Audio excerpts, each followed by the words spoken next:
Okay. Okay, I guess we were at here. I'll keep it this way, unless someone complains.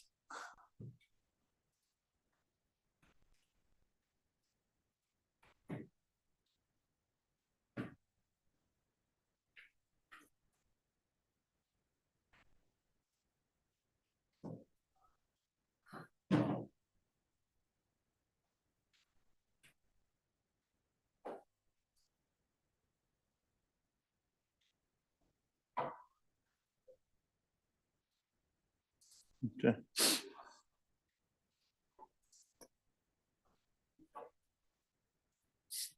Oh, that's not good.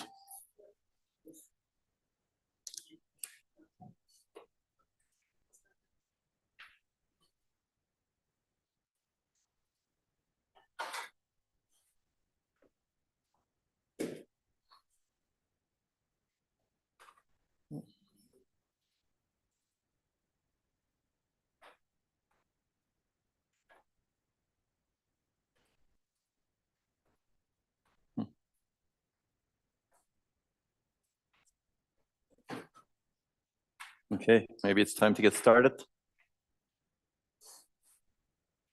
People seem cold. Is it cold outside? Okay. Okay, so we are nearing the end of the semester. We're already at lecture 23. Well, that's a lot of lectures. We've covered a lot of concepts. Today, we're going to cover some more. I'm going to focus on on-chip networks today, but I'd like people to think about communication substrates in general. We talked a lot about memory in the early lectures, and then we talked about some approaches to tolerating and hiding memory latency. And then we started talking about communication last week, which is really part of memory. Memory and interconnect are very tightly integrated. And these are really big source of latency and energy in our systems. And going forward, I think this not only memory needs to change, but also interconnect needs to change. And together, I think they need to change significantly to really satisfy the needs of workloads. We discussed it a little bit last time, but we're going to discuss it a little bit more. Okay. So this is just a recall slide, just to jog your memory. We've talked about interconnection network basics. We covered a lot of topologies. We've discussed routing algorithms. And we discussed buffering and flow control. Keep that in mind. And there were many design decisions over here. And these are actually quite interesting, I think. In the end, a lot of these can be coupled with each other, as we have also discussed. And we talked about buffered flow control. And this is actually what people have been thinking about for a long time. Today, we're going to kind of deconstruct buffered flow control, where you're going to try to get rid of buffers as much as possible. Again, this is another review slide. You've seen a lot of this. We've looked at how to do the buffering, what to buffer, and how to do the forwarding, etc. We talked about store and forward, wormhole, and then we talked about using virtual channels, because it doesn't make sense to block some of the packets that are going on routes that are really not contended. And you've seen this picture before, so I'm not going to go through this in detail. But virtual channels enable you to not block packets unnecessarily because you have FIFO queuing. So it's a tweak on FIFO queuing, in a sense. You have multiple FIFOs, and you can select from different FIFOs. So you can think of in-order scheduling, which is FIFO, and then completely out-of-order scheduling. You have to examine every single thing in your entire buffer to decide which packet can be scheduled to which destination, which port. Virtual channels give you complexity closer to FIFO, away from the out-of-order, by getting some of the benefits of out-of-order scheduling. So in DDCA, for example, we've covered out-of-order execution, right? You have in-order execution of instructions, which is terrible for latency tolerance. You have completely out-of-order execution of instructions, which is bad for complexity, but good for performance. Think of virtual channels as a way of achieving part of the out-of-order scheduling benefits without having complexity commensurate with out-of-order scheduling. In processor cores, we're actually very used to out-of-order scheduling of instructions, right? In networks, maybe we're less used to out-of-order scheduling of packets, but it's good to think about that going into the future. Okay, so that's virtual channels. These were we discussed last time. And then we also discussed how to communicate buffer availability. This is an interesting issue because you have really a network. And if you want to send a packet to some other node downstream, you need to know whether the buffer is available. Right? And there are different ways of doing this, and we discussed those different ways. All of them add complexity in the end. And this is one of the complexities that we actually wanted to get rid of with some of the networking design choices that we're going to discuss in this lecture. All this sounds good? No questions on these topics? We've covered this in the last lecture. We also talked about interconnection network performance. I'll go through this a little bit because I think this is important. This is a really fundamental curve. Essentially, it's called a load latency curve. Load is really the x-axis, which could be measured in different ways, but one way of measuring it is to measure the injection rate into the network. This is the rate of packets that go into the network every second, let's say, or every clock cycle. Or the other way of thinking about it is the amount of load on the network. You can think of network as having a capacity, which is the load that it can bear. And 100% means every single capacity in the network is kind of utilized maybe. And what happens, this curve shows what happens to the latency, which could be measured in different ways also. This could be the average latency of a packet from a source to the destination, right? It could be the maximum latency also. But essentially, this curve shows the effect of the amount of load injected into the network on the latency. And this is a very fundamental figure. Clearly, you can draw this for synthetic patterns, as we have discussed last time. But before I go into that, I should say that these are really determined by the latency you get for a given access pattern, for a given injection rate, is really determined by all of the design choices that we discussed. So you have some minimum latency given by topology. So if your topology is, for example, point-to-point, where every node is connected to every other node, that latency is probably the minimum latency you will ever get. Of course, you have a lot of complexity because you've dedicated wiring between every single point, every single node in the network. But of course, if your topology is something totally different, a mesh topology, for example, two-dimensional mesh, then you need to go through multiple hops to reach your destination, assuming that source and destination are far from each other. Right? So this is what I mean by minimum latency is given by topology. On top of that, you need to do routing on a topology. Topology by itself doesn't mean anything. You need to do routing to actually make use of the topology, right? You need to get from source X to destination Y. And there are many different routing algorithms you can use. And different routing algorithms have different minimum latencies. And they behave differently at different injection rates for a given topology. So it's good to think about that. So there's some minimum over there. And there's some complexity in the routing algorithm. You need to make the decision. So it takes time to actually do the routing. On top of that, you have flow control and buffering that affects your minimum latency. Because yes, you do the routing, but they affect the design choices that you make for whether you have buffers or not, how big your buffers are, what is your flow control mechanism. They all affect the latency of when you can send the packet, when you can buffer the packet, when you need to stall. And as a result, that also affects your minimum latency. And these effects can be different at different injection rates also, depending on the efficiency and the scalability of your algorithm. And that's what gets us to zero load latency. So this asymptote over here on the y-axis really gives you the zero load latency.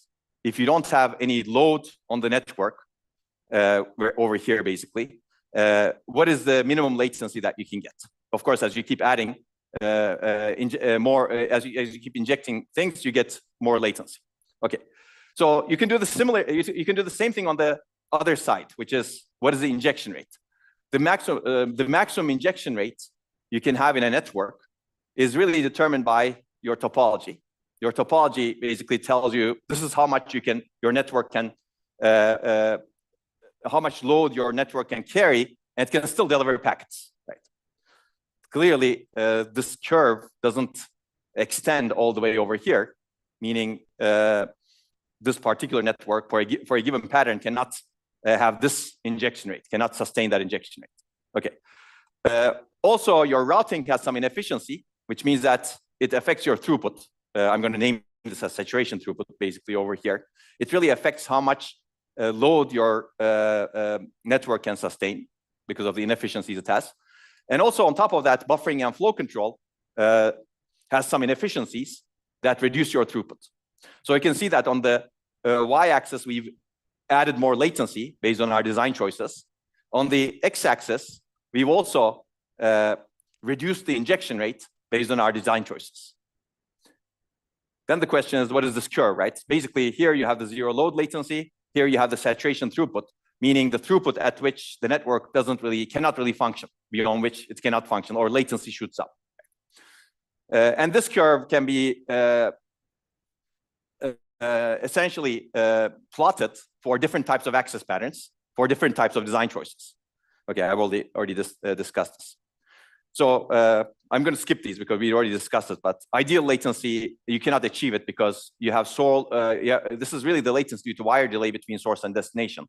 Clearly, we don't have just wire delay between source and destination, right? What I just discussed over here, all of these add things beyond the wire delay. Right? Even if you have a point-to-point topology, you have things beyond the wire delay, right? You have to send the packet and receive the packet, right? At the very least. And you have to figure out which destination to send the packet also, right? Because you have a lot of connections to everybody else. Okay, so because dedicated wiring is completely impractical, and also controlling it with zero latency is impractical, you really segment the wires by inserting routers, and also you have additional overheads. So that brings us to the load latency curve over here. Ideally, basically, you should get something that looks like this, but really in workloads, this is what we get. And this curve really depends on what kind of communication pattern you have. I will not go through this in detail. You will see a lot of examples that look like this in many network papers, where we look at different types of traffic, and we look at the latency, load latency curves for different types of traffic, for different, in this particular case, different topologies with some particular buffering and flow control and routing choices, right? So all of those affect you. So for example, if someone gives you a curve like this and tells you, these are my topologies, and I pick some, let's say, pattern, uniform random traffic. This means that any node can send, can be a source, and it uniformly and randomly sends a packet to any other node in the network. And the probability of the communication between any given source and destination is equal. That's the definition of a uniform random traffic. If someone tells you, this is my traffic pattern, these are my topologies, and these are the curves I get, then the first question you probably should ask is, okay, this doesn't tell me anything. You basically say, what is the routing? What kind of routing decisions have you made? What kind of buffering decisions have you made? What kind of flow control decisions have you made? Because all of those really affect this curve in the end. You may have a not so great topology in terms of connectivity, but you may do extremely well in routing and flow control, for example, and that topology may outperform a very well-connected topology. Ideally, it should not. That means that you're probably not doing a good job in how you are doing routing and also flow control in your well-connected topology. Right? So this is just to give you an idea that you need to question all of these numbers. And also, these are synthetic traffic patterns. If you look at this, these are not applications. And we're going to talk a lot about applications today. These synthetic traffic patterns are interesting to understand the different design choices you may make, and how that affects essentially this load latency curve for different type of synthetic patterns that you can perhaps understand better. But this may not tell you anything about how an application will perform, as we will see soon. Does that make sense? Because an application is really not a synthetic pattern in the end. Very few applications do purely uniform random traffic. Very few applications do purely, let's say, I don't know, here we have bit complement traffic. Basically, it's an access pattern where you complement IJ and source and destination are IJ, and source is IJ, and the destination is kind of JI, something like that. I may have gotten the definition completely wrong because people define these things. But these are very synthetic patterns, as you can see, right? It really depends on what the application is doing, the curve you get. So these are some of the topologies that we've examined in the prior slide. If you have time, I'll get back to this. But I think you've seen part of it, right, from the last lecture? Okay, good. I'm still covering stuff from last lecture a little bit. But I think it's good to examine topologies more and more so that we can understand better topologies. And we've done some of that. I'm not going to talk about that in this lecture. And there's also other things that you can do. If you have time, I'm going to get to this today. Any questions? By the way, load latency curve is quite general, right? It's actually not a function of a network. not just networks, or you could consider everything as a network. That's another thinking that you have. Everything, like including us, human beings are networks. If you put more load on a human being, you'll get more latency, right? Meaning if you send more emails, you're at some point you'll get longer response times, right? And at some point you get a saturation throughput. None of the emails may get any response. Right? So that's very fundamental, right?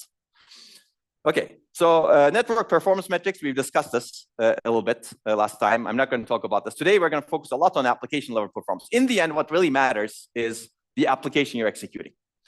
And application level performance could be clearly execution time if you're executing a single application, or a job throughput if you're executing many applications.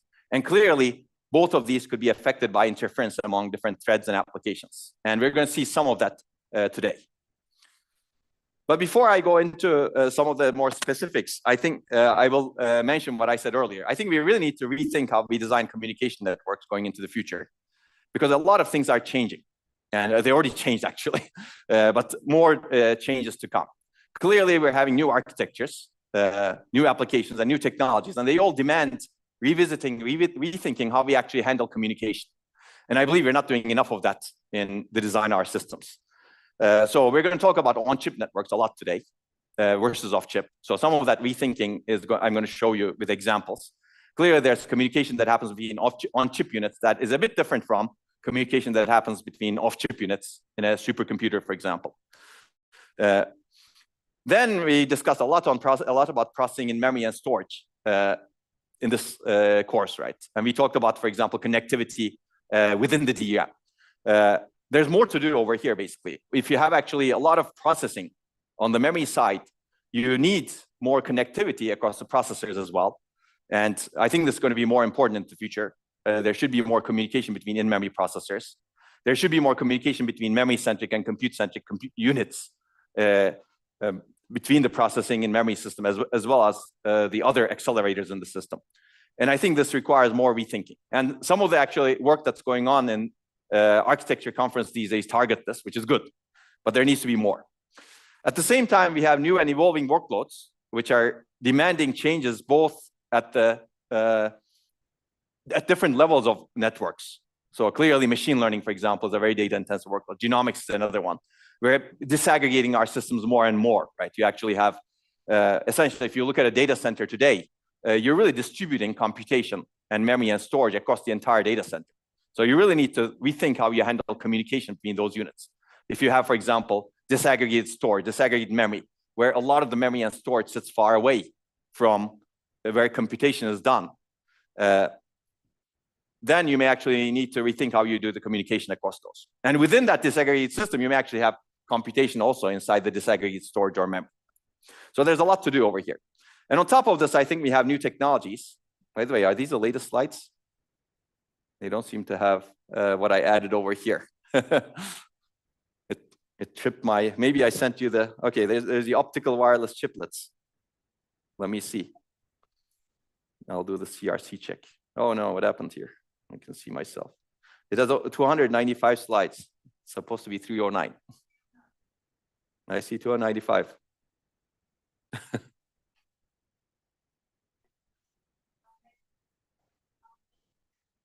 Yeah, can you download it? Okay, while you're downloading it, I think. Yeah, go ahead. It's tripped my CRC check, as you can see. Right? But basically, there are new technologies, 3D, monolithic 3D, for example. All of those are new technologies. There are also optical technologies, wireless technologies. I think these are actually interesting technologies to re-examine communication, both on-chip and off-chip. Okay, you got the right ones now. There you go. Okay, I'll handle it. Thanks. Good to know your slides. Okay, so I've showed this picture actually early on in the first lecture, if you remember this picture. One of the things that is happening with new workloads that are executing on GPUs is computation is clearly increasing, right? But there's also a lot of communication. So you can see this already happening partially in one of the largest companies. So if you look at NVIDIA, for example, they've been investing not only in the computation infrastructure, clearly, which is important. They've been investing in the memory infrastructure, which is HBM. And they have also been investing in the communication infrastructure. Yes. Oh, it's not. Okay, so.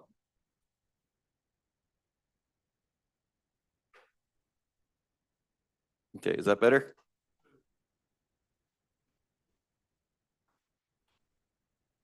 All good? Okay. Yeah, basically, you need to improve communication as well. And one of the reasons why I believe they actually need to improve the communication a whole lot is there is a lot of communication across the GPUs. And one of the reasons is because memory is not enough in a single GPU. You have HBM, which is actually quite small for the working sets that you need for training, for example. If you talk about training, the working sets are huge, and HBM is, let's say, 80 gigabytes, 120 gigabytes. And you really need to communicate data across all of these GPUs. And if you want to communicate data across a large unified memory across GPUs, you really need a good network. If you don't have something like the NVLink that they have, which is, I think, then it's very hard to communicate that data quick. Does that make sense? So let's really exercise a lot of the bottlenecks that we've been talking about in this course. In the end, you want to communicate data. If you actually don't communicate data, maybe your networking needs to change in a different way. This is a very compute-centric network, if you think about it. Okay, so there have been technology improvements clearly to improve the bandwidth of a single link, but they also do other improvements like architectural improvements. As we have seen, these are different topologies, actually. These were some of their initial topologies in 2016, as you can see. This is kind of like a mesh network, a slightly different one. And then they've actually went to all-to-all connection within 8 GPUs over here. And then they actually decided to do 72 GPUs over here with some indirect routers over here. These kind of resemble what we have seen in the last lectures, right?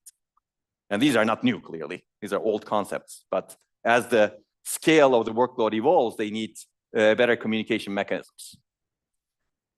Okay, well, maybe there's a much better way of designing systems than doing this. Doing this meaning, really, if you actually have a much more memory-centric computing system, maybe these pictures will change more.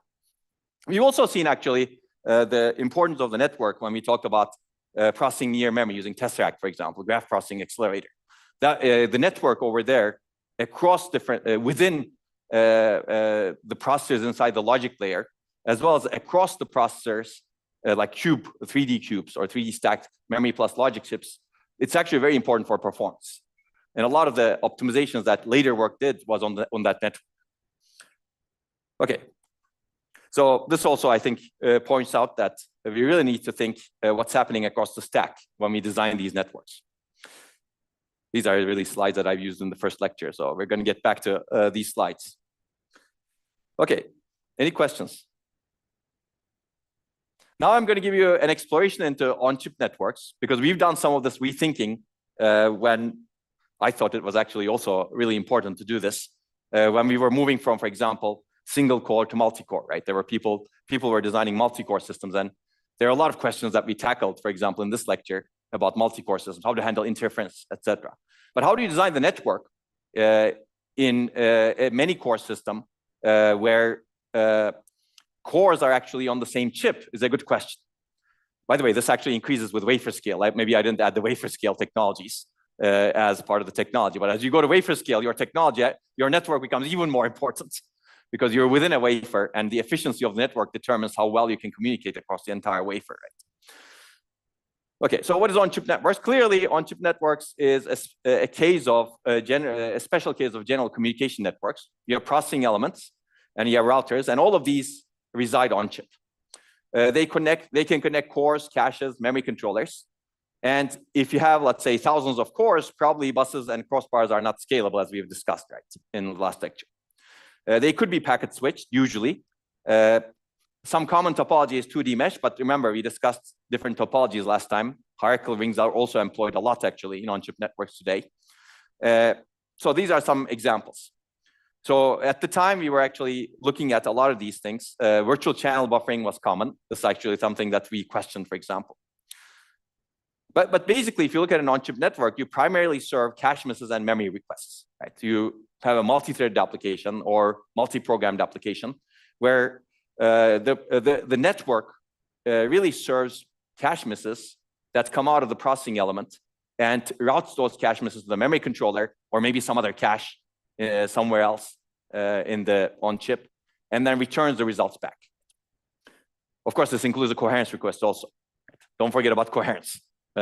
You don't just get the data, but you also need to get the permissions for the data.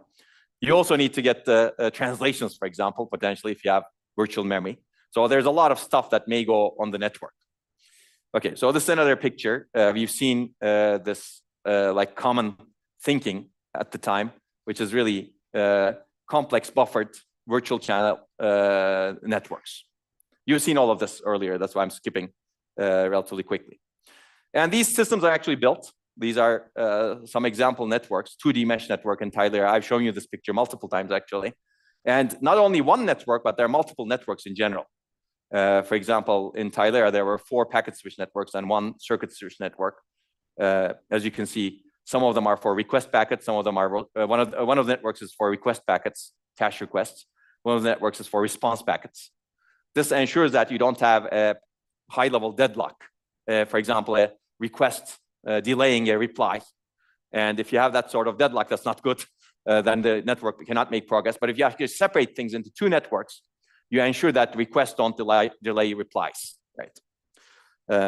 So that's one of the reasons to build this, of course. The other reason is to optimize things, because request packets are small. You just request things, right? It requires an address. It requires some coherence request, for example. Whereas response packets are usually large, right? Especially if you're getting a cache block. It could be 64 bytes. It could be 256 bytes. Now you can customize your networks to different data types that are demanded by the packets that you're, or the type of traffic that you're handling. So there are other networks over here that you can read more about this in their papers. And also we've discussed that they have a circuit switch networks, which is really good for transferring a lot of data from one node to another node. If you're streaming from one core to memory or from memory to another core, for example, if you have a display traffic going from a GPU all the way to the graphics memory, then you may actually want to stream all of that huge amount of data through the network. And to be able to stream data, you can set up a connection across a path, and you don't change that connection because you don't really need to dynamically switch every single packet, which is much smaller than the amount of data that you may be streaming. You may be streaming gigabytes of data, for example. It doesn't make sense to actually make a routing decision at every router for every 64 bytes of that gigabyte of data. Right? If you actually have circuit switch that you set up the path and you don't need to make any dynamic decision anymore, that path is set up and you don't waste energy, and the performance can be also very high with optimizations. Okay, so again, I'm spending some more time, but hopefully this gives you an idea. Okay, so let's talk about on-chip a little bit, because we're going to deconstruct some of the things that are taken for granted. So you have some advantages and disadvantages when you go from on-chip to off-chip. Clearly, on-chip, you have low latency between cores. No pin constraints. That's a huge advantage, actually. When you go off-chip, you have to go through pins, which are expensive. And usually your area gets dominated by those pins. You have a lot of rich and low-power wiring resources. If you think about wiring on chip, we kind of don't even think about it sometimes, right? Especially on a compute-centric chip today. With memory chips today, as we have discussed, people don't think about wiring as, well, wiring is not as common because they're supposed to just supply the data, right? Whereas on a processor chip, you have wiring resources. You have multiple metal layers, maybe 14, 15 metal layers. So you can actually put a lot of wires on top of each other, right? With the memory-centric computing, I think that also needs to change, as we have discussed. You probably need more wiring resources, but let's not get over there. So on chip today, on compute-centric chips, you have a lot of wiring. As a result, you have very high bandwidth on chip. And if you have a lot of wiring, you can do better coordination. So contrast this with a supercomputer, for example, or whatever. All of these laptops are connected to a network, right? Internet. If you think about it, the wiring is actually not plentiful on a supercomputer or the internet. Basically, you have wires. You have really physical huge wires. Well, on chip you have physical wires also, except we don't see that there a lot, right? Technology scaling has enabled us to reduce the size of those wires. Unfortunately, we don't have a similar technology scaling that has happened in the large scale, or at least outside the electronics domain. Physical wires are still here, and if you want to wire many of them, you run into a huge amount of complexity. And if you look at, for example, supercomputers, at least supercomputers that don't use optical networks, one of the big issues is really figuring out how to wire those different processors. Right? And some of the bugs that have happened in supercomputers are because someone actually miswired a computer. So it's good to think about that, right? One of the benefits of optical technology is it gets rid of a lot of that overhead of wiring, right? You don't need to have physical wires. You communicate in the optical medium. Wireless is similar also. Okay, so if you, yeah, I already said you can do better global coordination across different cores if you actually have rich wiring resources that you can access with low latency. But of course, on chip also has constraints. Now your substrate limits the ease to implement topologies. You have a two-dimensional substrate. Three-dimensional technology can change this, of course, but it's not as flexible as this wire, right? Here, I can move this wire anywhere, whereas on chip, I cannot do that, right? Not so easy. And energy and power consumption becomes a key concern also because you have a total power limit on chip because of the cooling constraints, and 3D doesn't help this. Actually, three-dimensional stacking doesn't help this. It makes it worse because heat cannot escape easily. As a result, if you want to employ very complex algorithms in your network, for example, this may be undesirable, right? Because now you need to do more computation to actually enable those algorithms. Right? And that computation eats away from other computation that you may need to do. This is less of a concern if you have a dedicated router chip, for example, in a supercomputer.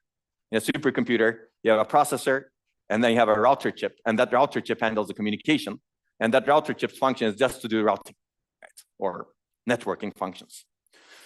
A lot of those get integrated into the processor today, of course, right? Because of the success of technology scaling again and Moore's law. Okay, another thing that's undesirable on chip is large buffers, because buffers are what consume area and power, and we're going to tackle this.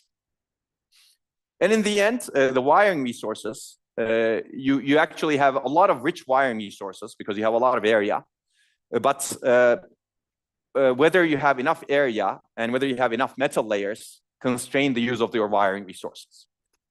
So very complex topologies that may require a lot of wires to go on top of each other, for example, may not be easy to implement on chip. But they may be easier to implement off chip, right? If you think about if you have a very complex topology where you require 50 wires to go on top of each other, well, you don't have enough wiring, enough layers of metal on chip because that's the technology that you're dealing with. But I can put 50 of these on top of each other. I can handle the complexity somehow, right? There's a way, basically. So these are the key differences, essentially. So there are other things that we can quickly discuss. So what is the cost? Where does cost come from off chip versus on chip?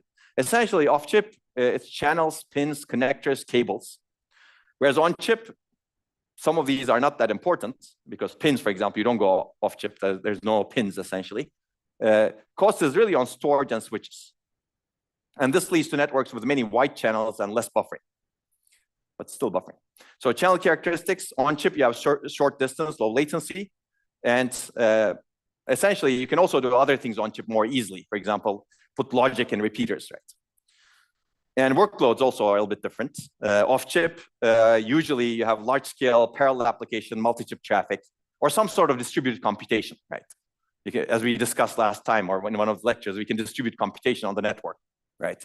Through message passing, etc., on the internet also. Essentially, that sort of traffic is a little bit different from multi-core and cache memory traffic. Okay, so applications are also different. So we're going to look at some of these trade-offs, but especially from the context of buffering and flow control. But if you're interested, there are a lot of papers in this area. This is one of the earliest papers from Bill Daly and his student, which talks about some of these. For example, if you read this paper, it talks about some of the interesting things. What topologies are best matched to the abundant wiring resource available on chip, for example. What flow control methods reduce buffer count and enhance router overhead. which is an interesting question to ask. Even after this question was asked, let's say in 2001, a lot of people didn't think about it as deeply, in my opinion. So we'll see some more thinking on this direction. Okay, I'll not go through this, so you can read the paper. It'll be on your homework, I think. Okay, so there's more also on on-chip and off-chip trade-offs. This is a paper that we published at SIGCOMM. This may still be the only on-chip network paper on SIGCOMM. SIGCOMM is the major networking conference. And surprisingly, they have kind of limited themselves to outside the chip. So all networking for them goes outside the chip. But this is the only paper in my, well, I haven't checked every single proceeding recently, but that looked at some of the trade-offs between in on-chip networks versus off-chip networks. If you're interested, you can take a look at it. I'm going to mention that later quickly. Okay. Any questions? Yes. 28. 28. Where's 28? Okay, this one. Yes.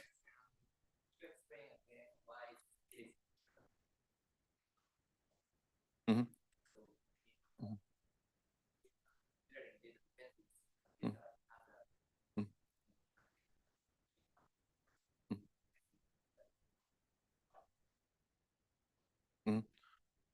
Well, this is a specific type of deadlock that I mentioned. You have a requests to cache request, and then you have replies, which is data. You can think of this control packets versus data packets. So one of the problems, there are a lot of issues related to deadlock. I think part of them were discussed in the last lecture. But one of the deadlock issues is higher level, protocol level deadlock, where a request packet may keep resources such that reply packets cannot go through. If you separate these networks, then you don't have that problem, right? Does that make sense? Yeah. I'm not suggesting every single deadlock will not occur, but at least that type of deadlock you don't need to deal with. And also there are other reasons to separate those networks. Okay. Okay. So let's examine one of these design choices. As I said, when architecture changes, when workloads change, when technology changes, maybe it's good to re-examine some of these resources. And by the way, this is actually a good way of thinking about research. If you're looking for a research problem, think about what is changing and what kind of implications that has on a particular important problem, right? In this case, we're talking about communication. And things are changing, for example, we're moving into memory-centric systems. How do we handle networking or communication in a memory-centric system, right? How do you handle interconnects? What kind of interconnects do we need? So it's good to ask those questions. This is a good way of actually thinking about research questions. Another way is technology, for example. I have this three-dimensional technology that's going to be very important 10 years down the road. What can I do with it? That can bring you some other things, other new ideas as well, right? So all of these things I said, workloads, architectures, technologies, as they change, they also bring about new research problems. Okay, so we tackled the issue of buffering because this was actually kind of bothering us. Basically, clearly we know that buffers are necessary for high network throughput. As you increase the buffers, you get better injection rates. So for a given, everything else being equal, and assuming your access pattern likes large injection rates, if you have large buffers, you'll get higher saturation throughput, essentially. If you have small buffers, your throughput will saturate early because you cannot inject enough things in the network. This is very intuitive, right? If you don't have enough buffers, at some point, the network will say, I don't have enough buffers, they'll stop injecting, right? Does that make sense? So buffers really determine the available capacity in the network. So buffers are good in that sense. But of course, buffers are bad in many other senses, especially in on-chip networks. They consume significant energy and power, dynamic energy when you read or write. They also consume static energy when they are not occupied.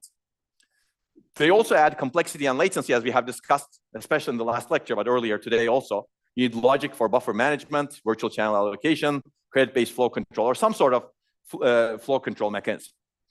So they require significant chip area, essentially. So there were actually multiple prototypes that were built that were large-scale chips, and this is one of them.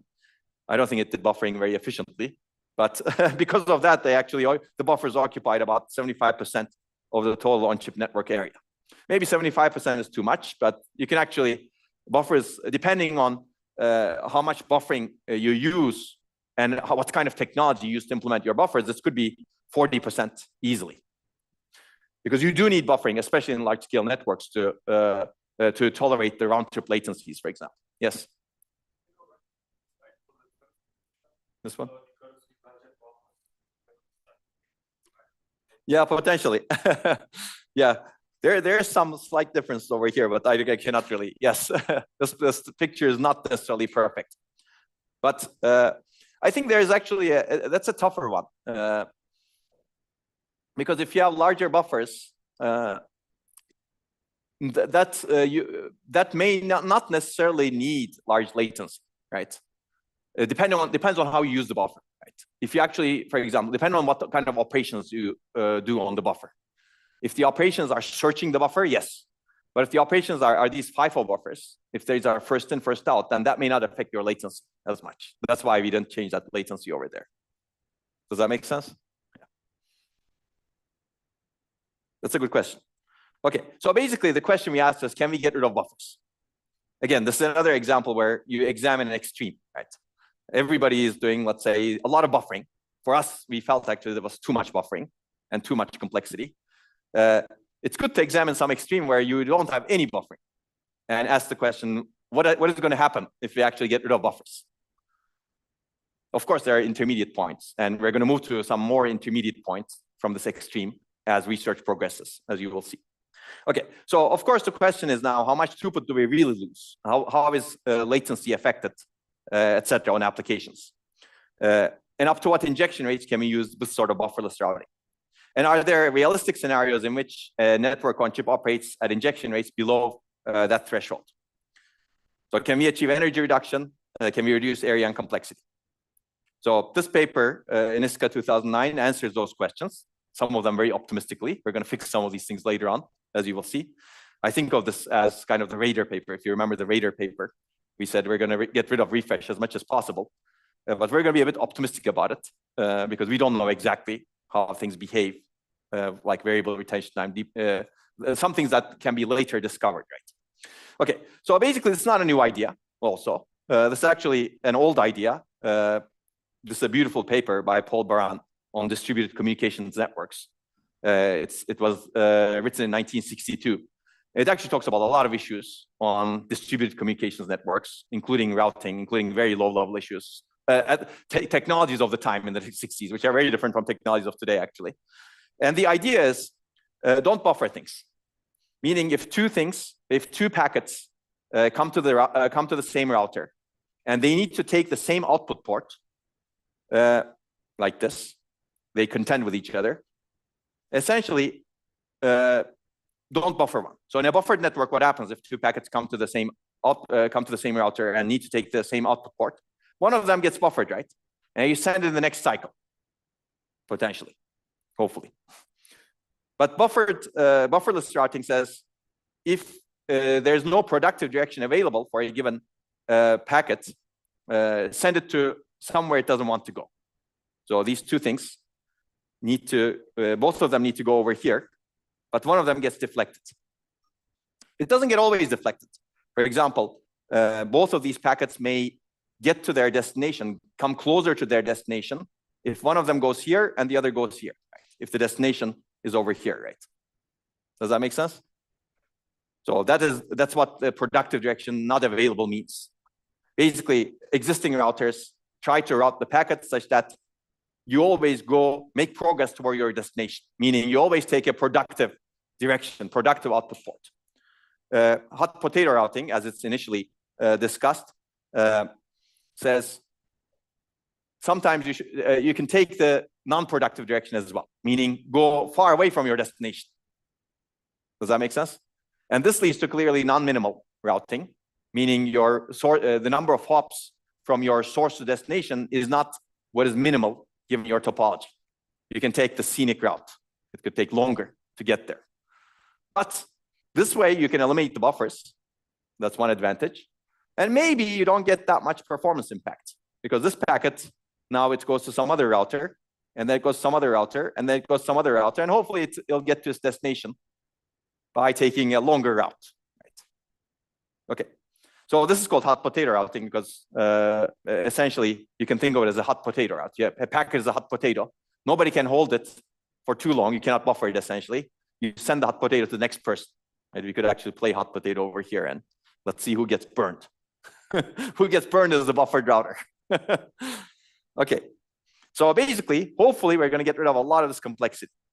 And as I said, this paper was a bit optimistic. We're going to hopefully go back to that later. Yes. Mm-hmm. Yes. That's right. Mm-hmm. Mm-hmm. Yeah. Mm-hmm. Yeah. So that's a good question. And the paper tackles two things. So if you do flit level routing, if you use wormhole routing, what you said is true. But you could also basically have a flit and treat it as essentially a packet, right? So the easiest way of implementing this is really having small flits, but treating them as packets, meaning having source and destination information over there as well. If you, the paper discusses a case where you still have header information and source and destination information only in the, let's say, what is this called? First header packet, essentially. But then you run into two worms hitting each other, and at some point you may need to break a worm. And that's not an easy thing to tackle. So for complexity reasons, we discussed that case and we actually say you can actually do it, but it's much more complex than actually treating each flit to be a packet. Okay, so here basically, yeah, essentially what we do is we replace the buffering and all of the buffer arbitration, etc., virtual channels with flit ranking and port prioritization.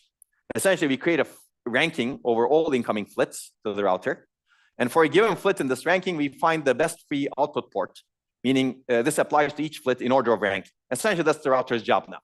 So router does these two only. Okay, of course, these are not necessarily cheap. But essentially, each flit is routed independently. That answers your question. And we do flit level routing. We do oldest first arbitration, which really guarantees Livelock freedom, as we will discuss. Essentially, you have oldest first ranking when you rank the flits. You have some ages based on in each flit. And then you assign the flit to the productive port if possible. Otherwise, assign it to the non-productive port. Then the question, of course, can this be applied to any topology? Unfortunately, not every topology, but most topologies that are implemented today, meaning number of output ports. I don't know what's wrong with this, but number of output ports needs to be greater than equal to the number of input ports. If you have number of output ports less than number of output ports, then you have a problem, right? You don't have enough, in a sense, you don't have enough buffering. What's the definition of buffering here? You're really buffering packets on links right now. You're really using the links to buffer things, right? Okay, and every router needs to be reachable from every other router, of course. So now the flow control becomes completely local. Now, what does this mean? You don't need to check for buffer availability downstream. Right? That communication goes away. You can inject whenever the input port is free. You don't have any deadlocks. Every flit is always moving, right? Assuming your topology supports it. It should. Now you have the problem of livelocks. And we're going to talk a lot more about that later on. You have the problem of livelock, meaning you misrouted or deflected a flit, and it may not reach its destination. Assuming you have oldest first ranking, and assuming every router obeys oldest first ranking, that's not a problem. Right? Oldest flit will always reach its destination, and then some other flit will become the oldest. Right? Okay. So clearly, this comes at advantages and disadvantages. We've covered a lot of these over here, so I'm not going to go through everything, but essentially, adaptivity is one advantage. Packets are deflected around congested areas. So you have some local congestion. You can actually tolerate that local congestion by deflecting the packets outside so that packets take longer routes. We discussed router latency reduction. I'm not going to talk about that. Clearly, there's area savings, but then there are disadvantages also.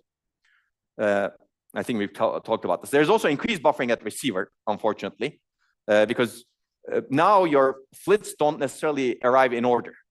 Each flit is routed independently, and a packet, for example, a cache data packet, cache block packet, maybe 64 bytes. Each flit may be 8 bytes, right? Now you need to reassemble all of that 64 bytes in the destination. So in the destination, you need to have buffers. As we will see in the later work, these buffers are already kind of there. These are missed buffers, right? When the processor requests a cache block, it really allocates space for 64 bytes, and it waits for those 65 bytes to come back. Clearly, all this first arbitration is complex. We have header information in each flit. That's expensive compared to wormhole routing. So we need additional wires for header information. QoS becomes a little bit more difficult, but there needs to be more work in that area.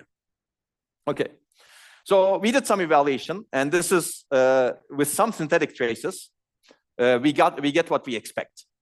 Meaning, this is BLES, and this is the best baseline with some good routing, minimal adaptive routing over here. For uniform random injection rates, you get significantly reduced throughput. This doesn't sound like good news, right? If you just look at synthetic traffic.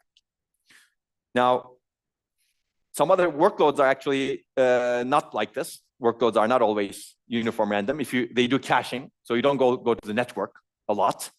And we see basically good results on real workloads. So this was one of the other things that we wanted to convey in this paper. On real workloads, you may not need that much throughput. And later works actually kind of showed that as well.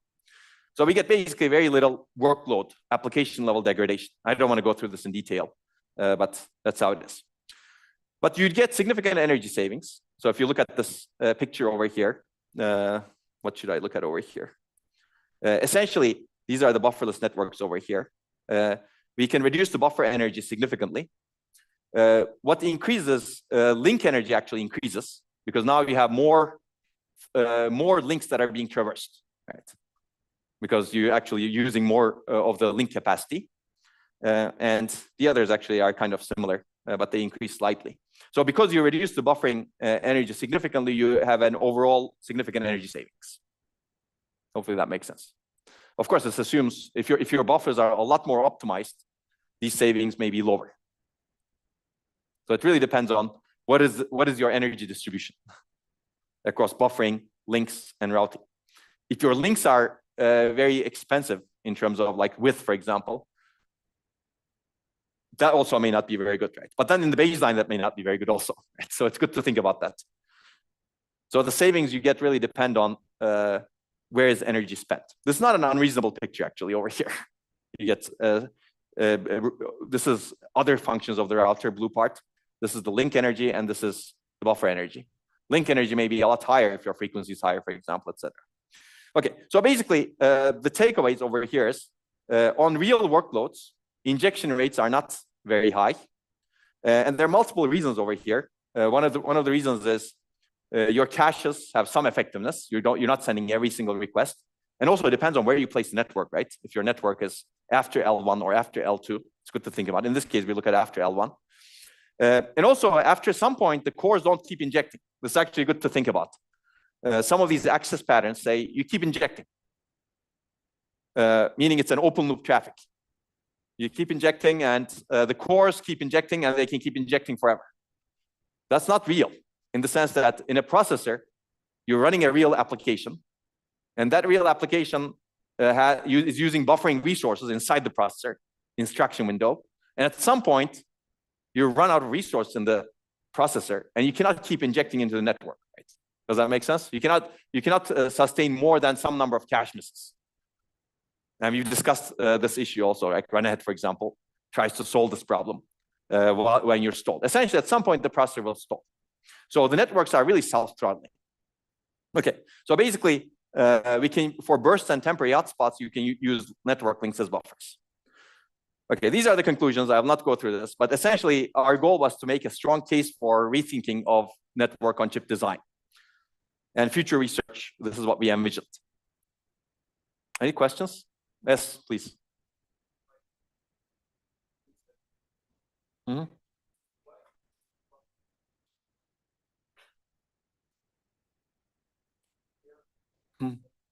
Yes, I think this is basically you still need to have some pipeline buffers. Meaning there are different kinds of buffers, right? One is really buffering a packet that cannot go out. And then you still have pipelining in the router, right? And that pipelining requires some buffers. Does that make sense? So that's actually interesting. And that's a very good question. Some of the later works actually looked at using those pipeline buffers as also buffers. So it's good to think about that. You actually already have some buffers inside a router.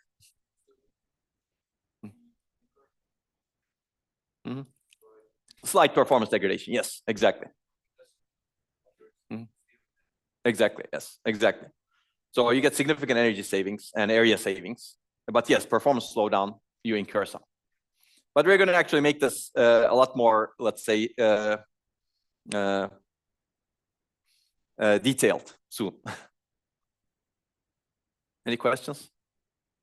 Okay. So of course, the question is always, can we do better? That's the question we asked. And also, we wanted to understand whether some of the things that we assumed were doable. And we will find out that some of the things are not as easy to do. But we can do better also. Okay, so basically, these are some of the major issues in bufferless deflection routing. You have Livelock problem to solve. And we're going to talk about that.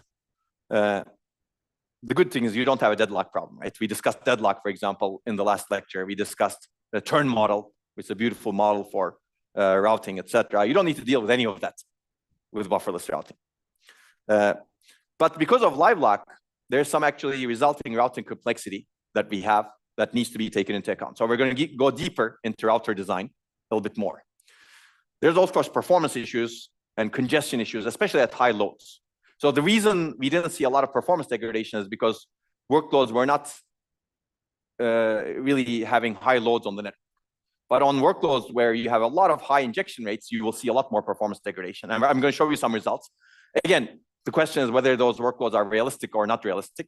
I don't know. I think this needs to be investigated depending on what your workloads are. But it's good to for a research paper look at the entire spectrum. And then there's quality of service and fairness issues that I'm not going to talk a lot about. We're going to look at that in a different way. Okay, so this is the next paper, which tries to solve some of the issues. We call it chipper. I think I've kind of summarized things over here. These were the conclusions of the BLESS paper: energy savings, area reduction, and small performance loss. Unfortunately, we did not address some of the complexities in the router. And especially the Livelock issue leads to long critical path, and we have large reassembly buffers. So we recognize especially the large reassembly buffers, and we said it's not a big problem, but we're going to look at some other issue over here at the protocol level. And the goal over here in this work was to obtain benefits as much as possible while simplifying the router to make bufferless NOCs more practical. So let's take a look at these problems. Essentially, we must provide Livelock freedom, right? A packet should not be deflected forever, if you think about it. And you must reassemble packets on arrival. Essentially, you have a bunch of packets, and they arrive at a destination node, and they need to be reassembled in some order. Okay, so this is the high-level view of a bufferless router. Essentially, this is the router, this is local node. In the router, you have some deflection routing logic, and then the crossbar, and then you inject, and then you eject. When you eject, meaning when the packet or flit reaches the destination, you put it into a reassembly buffer. And then, yeah, you serve it to the processor. So we're going to solve these issues. First problem is Livelock freedom. The second problem is packet reassembly. These are at different points, as you can see. Okay. So Livelock freedom is actually interesting. Essentially, well, I already said this.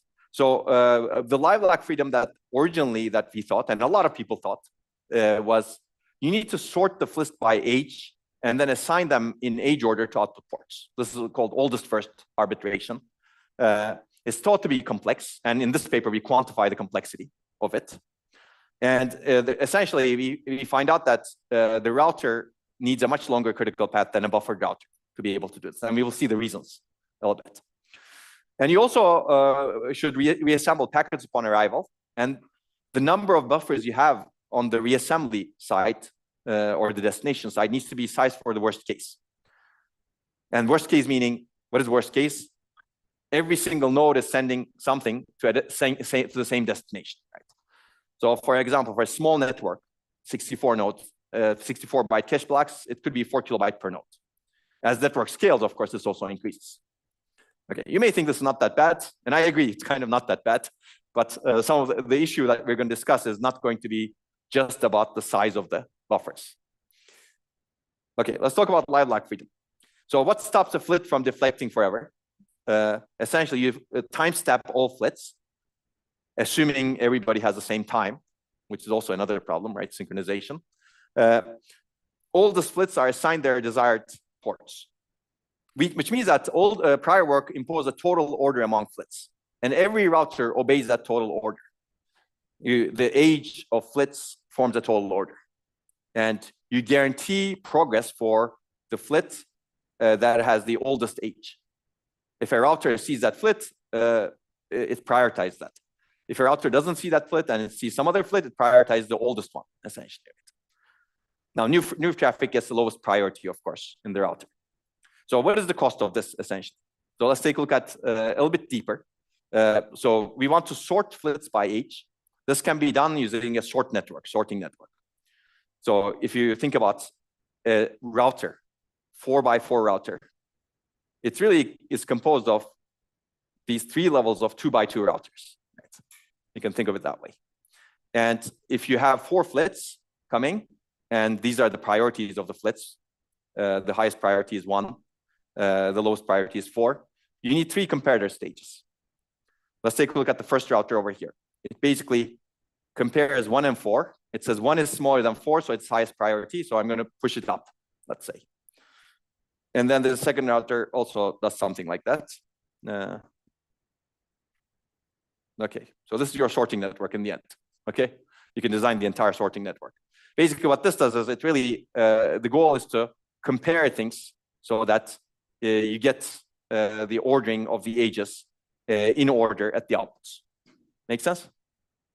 Okay. You can design these. People have been designing this for a real long time. So these are expensive, essentially. This is clearly you have a sorting network that you need to do. On top of this, after sorting, you need to allocate flits to outputs in priority order. Now, what we've done is just determine priorities, right? Which flit has higher priority. Now we need to allocate ports, essentially to flits that have higher priority should get their productive output ports. This means that younger flits, the ports that are assigned to younger flits, depend on what has happened to the older flits, right? So there's some sequential dependence in the port allocator. So let's take a look at that. So the first flit, the one that is determined to be the highest priority, oldest, requests east. Will it get east? Yes, because nobody else requested east so far. This is the highest priority. This is the job of the port allocator. Clearly, there's a circuit that does this, which means that only north, south, and west are available to the next priority flit. It requests also east. Too bad you don't have east. You get assigned north, and this happens to be a non-productive port, so you get deflected. Now, only south and west are available for the next priority. It requests south, so it's good. It gets to its productive output port. Only west is available for the poor last priority flit. If it requests west, it's lucky. If it doesn't, then it also gets deflected, as you can see. So now we deflected 2 flits, and we've granted productive ports to 2 flits. This could actually lead to not so optimal decisions also, as we will see later on.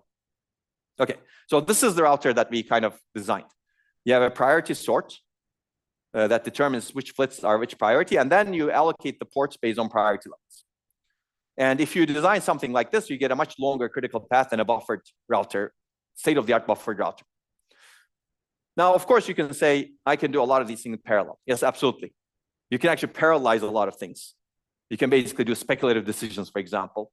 You can make for example, this sequential dependence can be gotten rid of by saying, this is the port I would assign to the second flit, assuming I have north, southwest available. And then you also have southwest, east available. So you basically speculatively make multiple decisions. And based on what you actually assign to the first flit, you pick the one that is correct. Of course, this leads to some exponential dependence now, because you need to do more for 3, and you need to do more options for 4, right? Essentially, you need to do a lot of calculations, and there's only 4 inputs. If you actually have more inputs, then you have even bigger problem. Okay, so by actually adding more hardware, you can parallelize a lot of these. And this is another example of latency area trade-off, right? You can actually reduce latency a lot by adding more area. But we didn't want to do that necessarily. We wanted to actually solve the problem with Livelock freedom in a more, like, let's say a creative way. So basically the question is there a cheaper way to route while guaranteeing Livelock freedom? And the question, if you actually ask this question, then you really need to think, what is really necessary for Livelock freedom in a network like this? Is oldest first really necessary? And the answer is basically yes. well, oldest first is not necessary. So the answer is no. So basically, with oldest first, you have a flit age that forms total order. Basically, key insight is you don't need that total order for Livelock freedom. If your goal is to satisfy Livelock freedom only, there is no need for a total order. It's enough to pick one flit to prioritize until arrival. Basically, the whole network guarantee. You pick one flit, and you call it the golden flit. And you say, I'm going to make sure that golden flit, after it's injected, or after it becomes golden, gets delivered to its destination. So it gets prioritized everywhere in the network. And so you did that. That's good. And then if you ensure any flit is eventually picked, then you guarantee Livelock freedom. Right? Hopefully this makes sense. And you don't need any age over here. You don't need to know when a flit is injected. You can just assign an arbitrary static ordering across all potential flits that could go into the network. That's the idea over here. Okay, so basically, which packet is golden? We select the golden packet so that a given packet stays golden long enough to ensure arrival, meaning maximum no contention latency, because this will be definitely prioritized by every single router in the network. And you need to ensure enough time for a packet to stay, or flit to stay golden, so that it reaches its destination, right? And then the selection rotates through all possible packet IDs, or you can think of it as flit IDs. Essentially, we have a static rotation schedule for simplicity. Let's take a look at that. So you have a packet header, source, destination, and request ID. For example, starting from cycle 0, a potential request that goes from source 0 to request 0 is, So a potential request that is injected by source 0 and occupies request 0 slot. This is a request that could be injected by source 0 into the network. And source 0 may have 128 potential requests it could inject. We basically say at cycle 0, this is the golden one. We don't care if it's in the network. We don't care if source 0 is actually running anything. Does that make sense? So source 0 may not have injected anything over there, but it's golden. So the network will never encounter it. But this is simplicity, meaning every router knows that at cycle 0, this is the packet that's golden. And it will stay golden until cycle 100. At cycle 100, every router in the network says request 0 that's from source 1 is golden. This could be in the network, or may not be in the network, or maybe it will be injected later. We don't care again. If it's golden, it will be golden. Okay, and cycle 200, source 2, hopefully you get the idea, right? So you basically have a static rotation schedule for every source and every request. Now, this gives you a bound on Livelock freedom.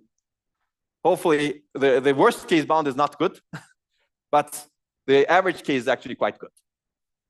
And you can read the paper for more detail. Okay. So this is the minimum requirement again. We're kind of taking an extreme position over here, right? If there's another minimum, let me know. So now your routing decision becomes much simpler. You only need to properly route the golden flit. You don't care about an order. Essentially, the priority sort is gone, no need for full sort, and no need for sequential allocation. So let's route the golden flit in a 2-input router first. The first step is picking a winning flit. And the algorithm is, if this is what we want to achieve, if you have a golden flit, that's the winning flit. Otherwise, you randomly pick one flit to be to prioritize, meaning to be the winning flit. And then step 2 in the router, in this 2x2 router, is to steer the winning flit to its desired output port and deflect the other flit. Okay, this is a local decision over here. The router is going to be bigger, of course. This is a 2x2. We're going to do a 4x4 router. So a golden flit is always routed towards its destination. So this building block satisfies what we want to do. And it doesn't care about anything else. Everything else is random, right? Now, this is going to be a performance problem later on, as we will discuss, but maybe not too terrible. Okay, so now, if you do golden flit routing with 4 inputs, each of these 2x2 routers will make a decision independently. So there's no dependence. So deflection becomes a distributed decision across these 2x2 routers. Let's take a look at an example. Assume that this yellow flit coming into the west input port is golden, and it's supposed to go over here. The red flit coming in the north input port is supposed to go over here. East input port, the green flit is supposed to go over here, and the blue one is supposed to go over here. Let's simulate what happens based on what I just described. So in this 2x2 router, you flip a coin because none of these is golden, and the red one happens to win. So red one, this router knows that red one is supposed to go over here, so it prioritizes the red one to go over that way. Now the green one still has a chance. That's the good part, right? Because even though it didn't win, it was lucky that it actually went to this part. Right? Okay. So here we know that this is golden, so it's still going to win. We're not going to actually flip the coin over here. It's going to win, meaning that it needs to go toward here, and the only way it can go toward here is if it gets this output port. So we're kind of having a router. We have a bigger network. This is really a network within a network, right? If you think about it. Okay, so the blue one is still also lucky. It can still reach its destination, right? Okay, now we go to the second stage. These are our inputs. These are our inputs over here. Let's take a look at the top router. We randomly flip a coin. The green one wins. So green one goes to its destination, productive destination, and blue one happens to also still have a productive destination. So they both are happy. That's good in this particular case. Here, the golden one wins. So it gets routed to its productive output port. But the red one loses and it gets deflected. In this case, there was no other choice. So this case is a good case. Well, the red one would have been buffered, right? In a buffered network, the red one would have been buffered, but now it gets deflected, so it's going to take some longer route to its destination. Okay, now we've seen that these 2x2 routers can be completely independent, right? So there is no dependence. So that priority sort gets replaced. Actually, both of them get replaced. I've actually replaced the entire router for you. Make sense? Now you can design something 6x6, 8x8 if you have that big connectivity. Okay, so this is our permutation-based, network-based pipeline. We discussed the injection problem. We discussed the router. Essentially, now router is replaced. Actually, I don't have that picture. I guess I did have that picture over here. But this router is very simple right now. Now let's talk about the reassembly buffers. Any questions? Yes? No? Okay. Let's talk about reassembly buffers. Essentially, these buffers are large because in the worst case, every node needs to send a packet to one receiver. And if you think about n sending nodes, you need O(n) space in the receiver, right? And we cannot make reassembly buffers smaller because if it's too small, you can cause deadlock. Let's take a look at that issue.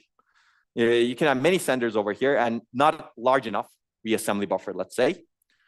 Senders are sending to that receiver, and at some point, the green gets ejected to the receiver, and it's waiting for its pair, meaning the other packet, the other flit that is needed to reassemble the entire packet. Blue gets ejected, it's waiting for the other flit. Now, what may happen is you may inject those a bit later. The yellow one cannot get ejected over here because the reassembly buffer is full. So it's going to go around in the network. Have some fun in the network, let's say, right? But the senders are not throttled yet. They will send a lot of stuff. And if it so happens that these matching packets that are occupying the reassembly buffers over here, matching flits that are pairing the flits that are occupying the reassembly buffers over here, get injected too late, the network may become full. Basically, this is full. This is full, meaning all of the links are full with deflecting packets, terrible for energy also. And as a result, you cannot inject, so you're deadlocked. So for forward progress, these remaining flits must be injected, but there's no way to inject. So this is a higher level deadlock problem. You have again, circular dependency on the buffers, right? And in this case, the circular dependency is not just on the buffers, but also in the network. Network becomes full. Okay. So that's why you cannot make them smaller. But we would like to ideally make them smaller. So how do you solve this problem? Clearly, there can be many solutions to this problem, right? You can drop whatever's in the network. you can communicate that you're really waiting for this. So we're going to talk about one solution. So one solution to avoid this sort of deadlock is have every sender to ask for permission. This is a conservative or very conservative solution, right? Whenever a sender wants to send a request, it asks permission. Do you have a reassembly buffer available for me? So you first reserve your slot. That's basically a control packet. And the receiver says, yes, I have one buffer available for you, so you can send me your flits. So you need to have an ACK. And then the sender sends. Clearly, this is not good for latency, right? Because it adds additional delay to every request. And this is, in general, very bad thing to do. This sort of conservative communication, meaning asking, do you have something available, is not good for latency, right? Because you're really adding inefficiency over a potentially very efficient network. Okay, so of course, the opposite is being optimistic. So this is conservative or pessimistic. So it can be optimistic also. You assume that there's a buffer available and you inject into the network, right? That's the idea. And if it turns out this assumption was not true, the receiver drops the packet and says, sorry, I don't have something available, so send it again, right? This is a negative acknowledgement. And then the sender retransmits. So now the sender sends 2 flits, and they both get dropped, let's say. And the receiver next send a negative acknowledgement saying, I dropped your flits. It can tell exactly which flits, of course, because there'll be more than one flit probably. And then some other packet completes at some point, and space becomes available, and the sender at some point retries. And when it retries, hopefully it'll get the space. But it's not guaranteed. It could be retrying many, many times, right? So this is retrying without having any information about buffer availability. Okay, and then at some point it gets an ACK, meaning only after it gets the ACK, it can deallocate these buffers, right? Okay, sender frees the data. So okay, there's no additional delay in the best case. That's good in this, let's say, aggressive or optimistic approach. But now you have transmit buffering overhead for all packets, and also potentially many retransmits. You could be retransmitting many, many times, and you could get unlucky, actually. It's very, basically, whether or not or when you will get a buffer slot now depends on what else is happening in the network, right? Who else is freeing the buffer slots, etc. Who else is sending something? So there's a lot of retransmit traffic in this particular case. Okay, clearly I've given you 2 ends of the spectrum, and the solution lies somewhere in between. In this case, the one solution is to retransmit only when space becomes available. You're optimistic initially, and then you become pessimistic. But pessimism doesn't add additional delay because you communicate information between the sender and the receiver. Receiver knows that you tried to send, and receiver takes a record of it and says, when I have a buffer space available, I'm going to inform this guy whose packet I dropped. Make sense? That's the idea over here. So the receiver drops the packet if the reassembly buffer is full and notes which packet it drops. And when a space frees up, receiver reserves space, so the retransmit is successful. Now the receiver, of course, needs to do some bookkeeping in terms of what it has dropped, right? That's the idea. Of course, you can actually add complexity and do more things. In this case, receiver notifies the sender to retransmit. Okay, let's take a look at this quickly, because hopefully you got the idea.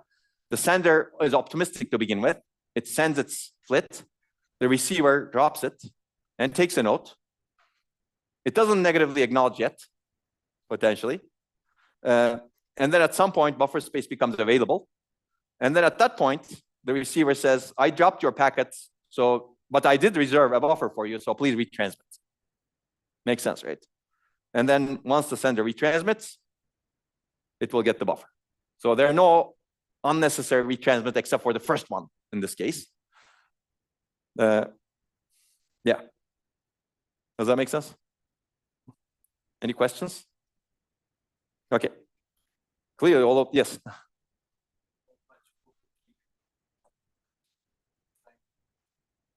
That's right, yes. Yeah. Yeah.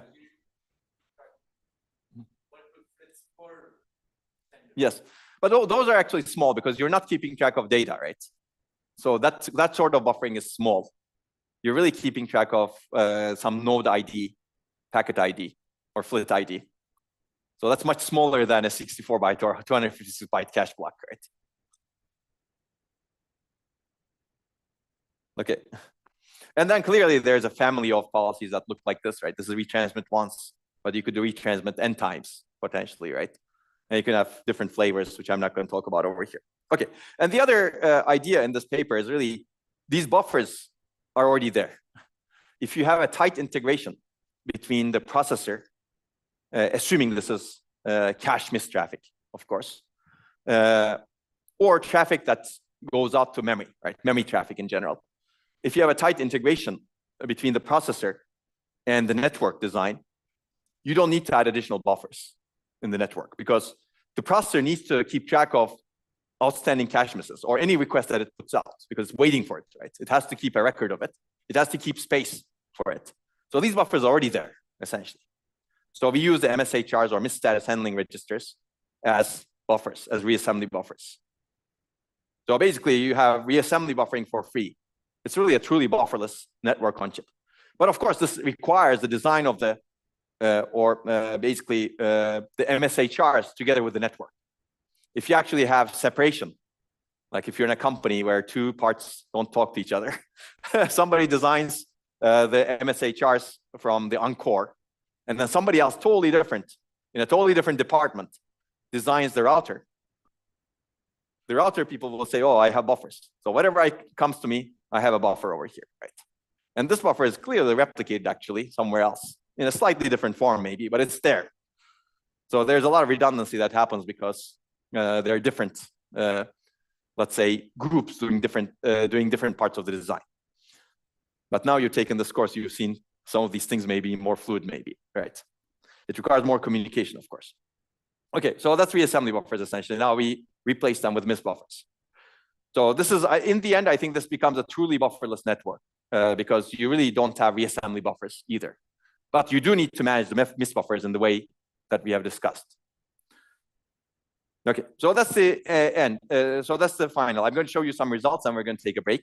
Now, we had the baseline bufferless deflection router, which had a long critical path because it was sorting by age. It was allocating ports sequentially. With golden packet and permutation network design, we replaced it with something much simpler. And we had the reassembly buffers. We had large buffers for the worst case. With retransmit once, we can reduce the size of those buffers with some additional bookkeeping. And now we can also use cache miss buffers, as the network buffers. And in the end, this is what our router looks like. Now the question is how simple it is. So we evaluated with actually very heavy workloads, as you will see soon, and different system configurations, etc. You can find more information. And we stress the interconnect as much as possible. If you actually have a perfect L2, it stresses the interconnect a lot, meaning the interconnect is between L1 and L2, and all of your traffic is actually within the L2. If you go to memory, that actually relaxes some of the traffic on the interconnect because some of your requests go to the memory controller and wait for hundreds of cycles. And that core at some point stalls, right? So you don't have as much traffic. Okay, so there's hardware modeling power that I'm not going to talk about in detail, but these are the results that we see. So for multi-threaded applications, we don't see that much performance degradation. So this is buffered, this is less, this is chipper, because most of them actually are not that intensive, let's say. If you look at multi-program applications, the average performance degradation is about 13–14%. So you can see that it's worse than Bless. So Bless is actually more optimistic, but maybe not as easy to implement. In multi-thread, it's actually better. And on most workloads that are not as intensive, you have a small performance degradation. On workloads that are extremely intensive, you have a large performance degradation. So Stream, for example, is a very intensive workload. Almost every request is a cache miss. So you really flood the network over here. How realistic are they? It's good to ask the question, but there may be some workloads like this in real life too. Okay, so basically for low to medium intensity workloads, you get small loss, but for high intensity workloads, you have a large loss. Clearly, it depends. So power reduction is actually better than Bless. So Bless gets some power reduction. We get even more power reduction over here because of the router design. Router is much simpler right now. And also, I should say that the Bless evaluations are optimistic over here. They don't look at as much complexity in the router. Okay, I've already said that. So this is the router area compared to, again, buffered, we see get significant area savings, similar to Bless, as you can see, but we save area a little bit more. The key improvement over Bliss is the critical path base. Now we can reduce the critical path significantly. Clearly, this is a trade-off, as I said. You can actually reduce the critical path of Bless by increasing the router area significantly, but that's another design point. Okay. I will not talk about the conclusions because I already said all of these. But essentially, now frequency becomes comparable to buffered routers at much lower area and power cost, and minimal performance loss, especially on applications that don't stress the network. Any questions? Otherwise, we should take a break. Yes. Okay.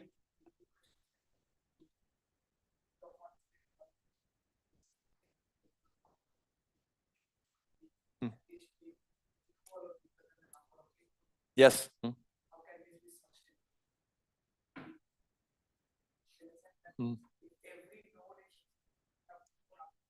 Not more. Equal is enough. Yes, exactly.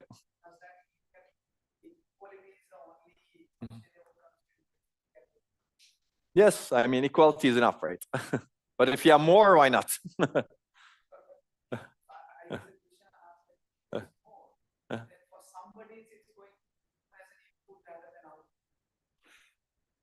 Maybe.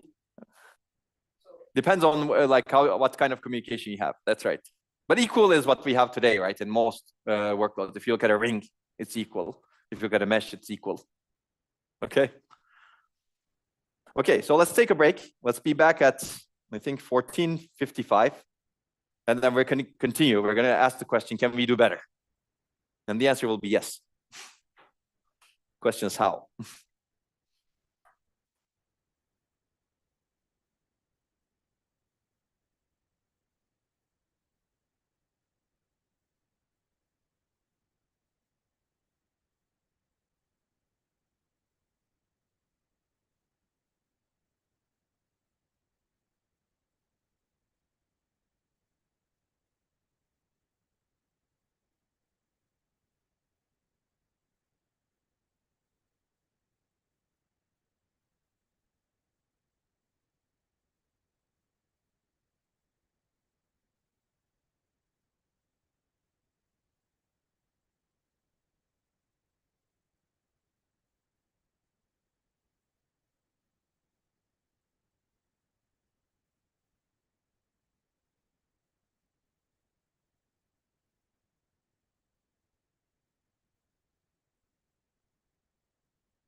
Okay, let's get started.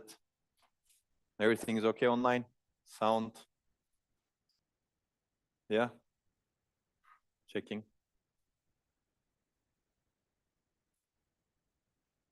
Good. Okay, so let's continue. So now that we've improved upon the basic bufferless router, we're going to talk a little bit more about can we do better. And there are many aspects to it, and I think this research is not done yet. But I'm going to talk about a better router. And in the end, I think the realization is that completely bufferless is probably not that great. So we were at this extreme, right? Completely bufferless. If you really want to get higher performance, you need some amount of buffering. But maybe that buffering needs to be in a different way. And this paper introduced a different way of doing the buffering. Essentially, high deflection rate that you have hurts performance at high load, even though you get very good benefits in power and area. And the idea in this work actually introduces multiple techniques to bridge the gap between buffered and bufferless. Essentially, we're going to buffer some deflected flits. This is actually a different kind of buffering, right? Existing buffered routers buffer everything. Here, we're going to buffer only deflected flits, or otherwise to be deflected flits. I'm going to show you. And then we have some ejection bottleneck, as we will see, because you're bufferless, you have nowhere to take or ingest the things that want to get out of the network. And a particular flit may arrive to its destination, but multiple flits may arrive to that destination. And if you deflect one of them, that one of them actually goes around a lot more. So it creates more congestion. So if you actually increase the bandwidth to eject things from the network, you can be much more efficient and much higher performance. This doesn't affect the baseline network as much, but this affects the bufferless network a lot, because you're really putting a lot more pressure on the network. It's in a bufferless network when you have high load. And then we're going to talk about unnecessary deflections very quickly. I've kind of alluded to it. So you can actually have better prioritization. So in the end, this is actually much better than bufferless routers in terms of performance. So it really closes the half of the performance gap between buffered and bufferless. It puts you in a much better space while keeping the area and power benefits actually mostly, which is interesting. So there's still more work to be done to close that other gap. But actually some of the other works that I'm not going to talk about close that gap. Okay, let me talk about this a little bit more. We've already talked about a lot of this. We want to improve high load performance. So we talked about Livelock, deadlock, protocol level deadlock at least. And now we're going to talk about high load, avoiding performance degradation at high load a little bit more. So essentially, there are multiple performance issues in the bufferless network. You have link contention. There's no buffers. And this is an extreme design choice. Any link contention causes a deflection. Right? So we're going to walk back on this extreme choice. But it was a choice that was really taken explicitly to say, okay, there's some space here that is not examined in research, right? So we're going to walk back to closer to buffered. We're going to talk about the ejection bottleneck, which happens because you can eject only one flit per router per cycle. And if you have simultaneous arrival of multiple flits to a destination, it causes deflection. And we're going to talk about deflection arbitration. Essentially, if you design a very fast arbiter, like we've discussed in the chipper work, it deflects things unnecessarily. So we're going to introduce a few ideas. A lot of them are actually quite simple once you know the problems. We're going to use side buffers. I'm going to talk about what that is. We're going to eject more flits per cycle, which is not going to affect complexity a lot, but it's going to buy you a lot of performance. And we're going to introduce a silver flit in addition to golden flit so that we don't deflect things. Again, this is another level of priority, right? We're walking, they're extremes, right? Oldest first may be considered one extreme. Golden flit may be considered another extreme for Livelock freedom. And we add a little bit more prioritization. You can say, okay, add more prioritization. Now you'll get closer and closer to oldest first, right? Okay, so let's take a look at this. Essentially, buffering a flit can avoid deflection on contention, but if you actually buffer everything like in buffered networks, this is not good. This is what we were trying to eliminate, right? So the key idea in this work is to add a small buffer to a bufferless deflection router to buffer only flits that would have been deflected otherwise. That's the idea. So this is our baseline router. That's the bufferless router. Let's take a look at, you have two flits, red and blue. Red gets deflected for some reason, and blue, well, not for some reason, because of the way we designed the router. And the blue goes to its destination. So our red one essentially gets deflected. So we're not going to deflect it. We're going to take it to a side buffer. And essentially, you can remove up to one deflected flit per cycle from the output ports and take it to the side buffer. And this is a FIFO, so it's a very simple buffer. But you can now, we're going to add a little bit to the injection pipeline so that we're going to inject from the side buffer as well. Not just from the local node, but also from the side buffer. This, you can think of this as a loop back, right? The deflected flit doesn't go anywhere else. It stays in this router, but it loops back and it gets reconsidered again. It gets a second chance. You can also think of it that way. Or maybe a third chance and maybe a fourth chance. It could keep getting reflected, of course, right? That's the idea. So basically, you re-inject the split into the pipeline when a slot is available. Make sense? Okay. It adds a little bit more complexity, of course. Now you have a little bit buffering. You have a little bit more complexity over here in the injection. A lot of these you can hide with good design, let's say, but it is complexity in the end. Okay, so hopefully it won't get deflected the next time. But you can only hope. You can guarantee, if it becomes golden, you guarantee that it's not going to be deflected, of course, right? Okay.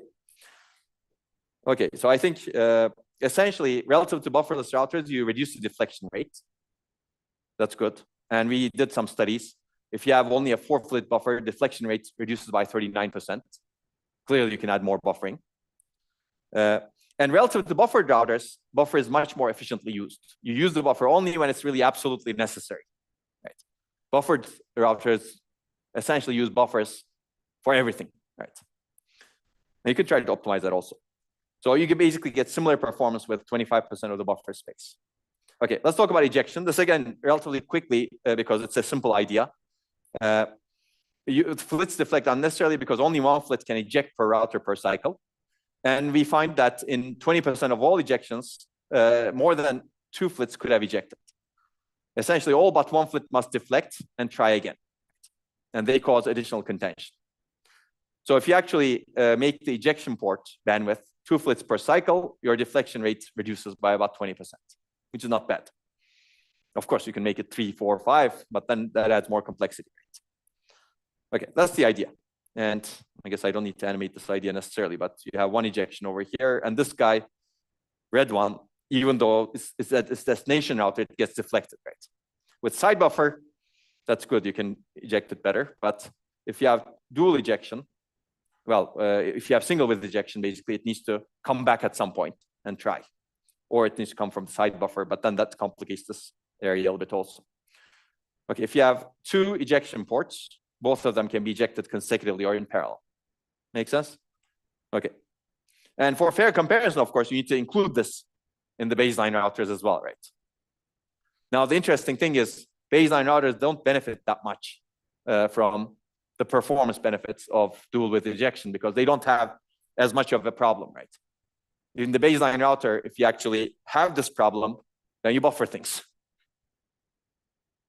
Meaning the decision that you make in the baseline router is not as costly for performance, right? Here in the bufferless routers, the cost is really congestion. No, sorry, not congestion, deflection. And if you think about deflection, you need to visit, depending on your topology. If your topology is a mesh, you need to visit 1, 2, 3 routers at least to get back to your destination, right? Does that make sense? I don't know if I made that calculation correctly, but 1, 2, 3, yeah, 3 routers at least, right?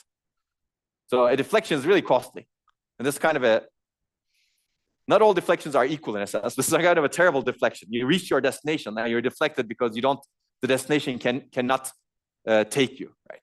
That's the idea. Okay. Okay, and then there's the deflection arbitration. Basically, deflections sometimes occur unnecessarily because fast arbiters use simple priority schemes like we've discussed in Chipper. We don't want age-based priorities. We've discussed that already. And we've already discussed the state-of-the-art deflection arbitration, golden packet and 2-stage permutation networks, right? So this random arbitration, if you don't have a golden packet, you randomly choose which one to prioritize. leads to actually not uncoordinated arbitration, meaning everything can get deflected because of this. If you actually put some coordination to this arbitration, meaning prioritize something else that's not golden, if the golden one doesn't exist, then you can actually get to a better decision. So we already discussed this earlier, right? Highest priority flit always routes to its destination, and golden packet is always the winning flit, right? I think we already discussed all of this. So let's take a look at how does lack of coordination cause unnecessary deflections. We have this red packet, its destination is here. Green packet, its destination is here. There's no flit that's golden, meaning all flits have equal priority. All of these routers will randomly pick one of the flits. So in this first stage, red flit wins. So it still has a chance, that's good. And blue flit goes there. Green flit loses at the first stage. Well, it already lost getting to its destination, right? Now it must be deflected. And in the second router, the random number is unlucky, let's say, which means that it chooses, basically it decides that green flit goes somewhere. Basically, it prioritizes the green flit, right? Red flit loses. So as a result, green flit goes to a destination, right? That red flit needs. So this happens because there is no real coordination. There's no prioritization in any of these routers. You basically have random decision making. So you could at least solve some of this by prioritizing one flit, right? So a golden flit, it's not present. Let's say there's a silver flit and another priority level. Basically, ensure that at least one flit is not deflected in each cycle. Okay, we already discussed golden packet. Next highest priority is one silver flit per router per cycle. You can choose that pseudo randomly again and locally to one router. Let's take a look at the idea, the same situation over here. Let's assume that there's no flit golden, but red flit is chosen as a silver one. So because there is no flit that's golden, red flit is guaranteed to go to the destination. So red flit wins at the first stage because it's prioritized because it's silver. This still happens to the green flit, unfortunately. And red flit reaches its destination, productive destination port. So at least one flit is not deflected. Now you can say, okay, I could make it more complicated, and yes. So you can certainly add more priority levels, right? You could actually have a second level priority or third level priority if you consider golden packets first level priority, which it is actually. Certainly you'll get a little bit more performance. Okay, so this is the minimally buffered deflection router. We solve the link contention problem using a side buffer now, or extra unnecessary deflections using the side buffer. We solve the extra unnecessary deflections due to the ejection bottleneck using dual width ejection. And we solve the unnecessary deflections due to the routing decisions that are made in the distributed arbitration mechanism by adding another level of priority. So clearly all of these lead to additional deflections, and we're trying to get rid of the deflections as much as possible. Okay. Make sense? So the paper has a lot of analysis. I'm not going to go through this in detail. And we compare to a lot of different routers, etc. I will mention one thing. There's also other work that was proposed after we published our original work.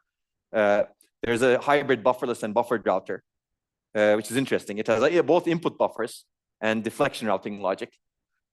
So it performs coarse-grained switching, meaning sometimes you use deflection routing completely, sometimes you use buffered routing. Clearly, you pay the area cost of buffers and static energy, but you don't pay the dynamic energy cost. So it's a little bit more complex, but there is comparison to that also. So there could be other ideas also, if you think about it.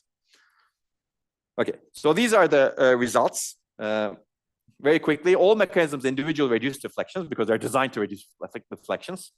So you can see that these are the different deflection rates with different mechanisms. Nope. Yeah, so side buffer alone, if you look at this blue one, side buffer alone is not sufficient for performance. So weighted speed up higher is better over here, as you can see. And as you actually add more and more over here, you get better and better performance. And these are the deflection rates that we see in the end. So we start with about a 28% deflection rate, and we can reduce it down to 10%, which is interesting. And that improves performance. And this also clearly depends on workloads, but you can find the information in the paper. So these are the comparison points to other works, buffered routers. Clearly, they're high performance over here. And here we classify the workloads based on the injection rates that they have in the networks. Clearly, the higher injection rate workloads, buffered routers win over here. But if you have small buffers, that's also not good, as you can see. The small buffer is sized to be the same as the side buffer that we introduced. So compared to the small buffer network, we actually do a little bit better on average, and better in workloads that inject a lot. Compared to a very heavily buffered network, we still have some gap, as you can see. But essentially, we kind of bridge half of the gap between the chipper and buffered, like heavily buffered networks. Okay. You can look at the numbers. It's exactly 2.7% somewhere. Okay. So there's more results that I'm not going to talk about, but I should probably say that, well, okay, here I think actually I kind of assumed that buffered 4.1 was actually the same, but it actually has 4 virtual channels, I think. So we get similar performance to some buffered network with 25% buffering space. So we can reduce the buffering by 75% if you think about it at the same performance level. That's always good to also know.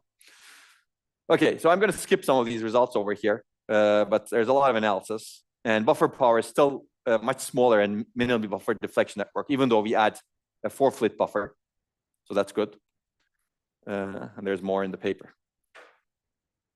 Okay, I'm going to skip these because there's a lot of analysis.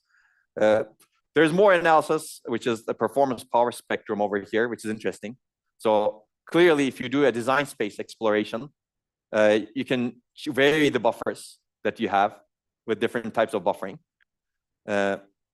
And at some point, your buffers are too many, so your performance improves very little, but your power increases, as you can see. So chipper is over here. This is the green one over here. And this is the min BT over here, which is actually not at a bad point, right? It's the lowest power network, but it has reasonable performance. So these energy efficiency, so in terms of energy efficiency, if you look at the performance per watt, this wins compared to other networks. But there's a more detailed analysis of this in the hierarchical rings paper that I'm not going to talk about. Okay, so clearly you can ask, what is the die area and critical path? This essentially affects the die area and the critical path a little bit compared to chipper, because we're adding more buffers clearly, right? But it's not that bad. Okay, so critical path increases, but I think we could optimize that better. So the critical path increases because you really are adding the stool with ejection and also side buffer, right? You need to consider new things to be both ejected as well as injected into the pipeline. Any questions? Now we got into the guts of router design a little bit more. Okay.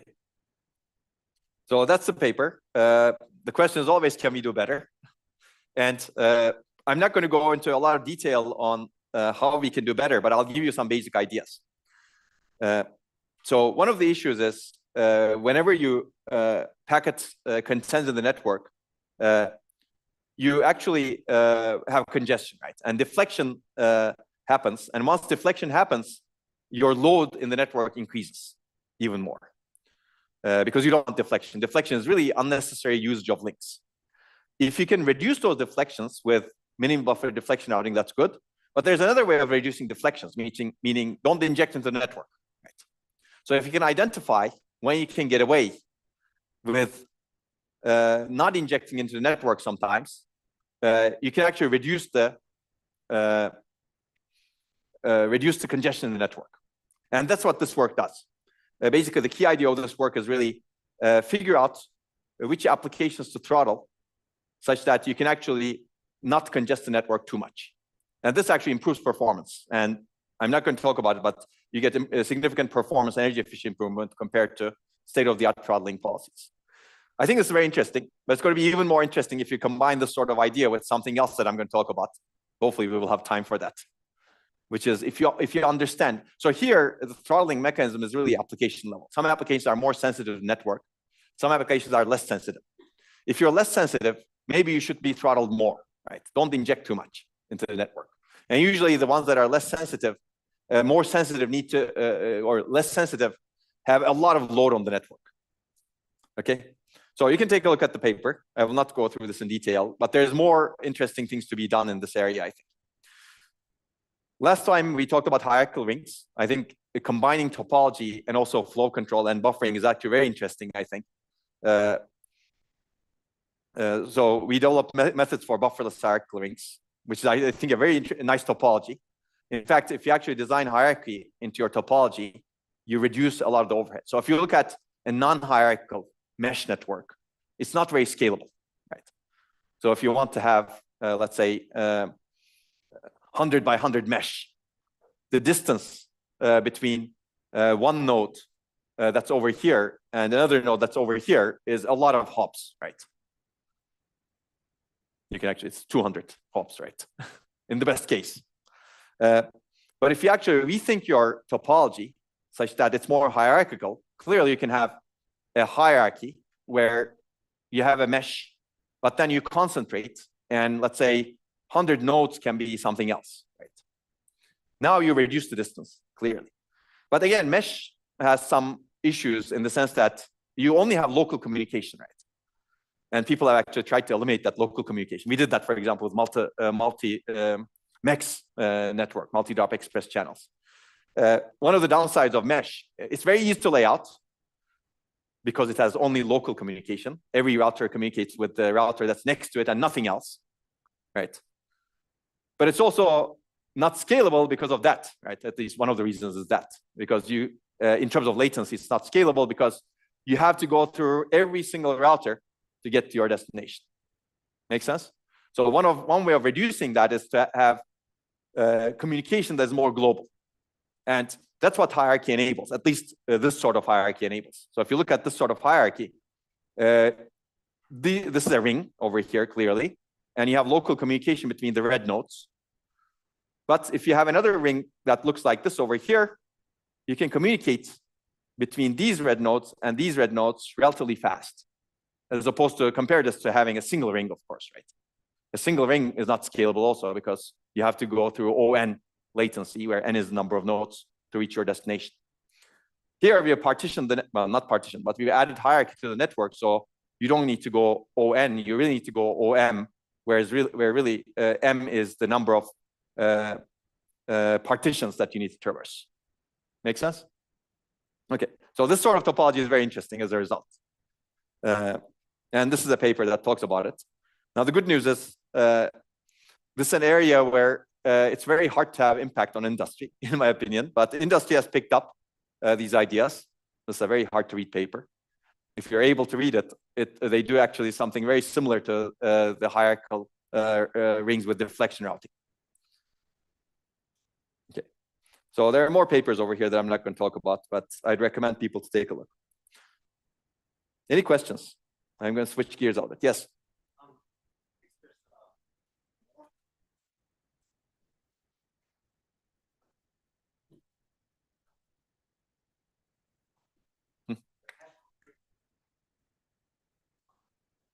Yeah.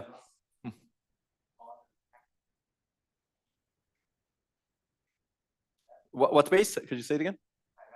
Directory based. Yeah. Yeah.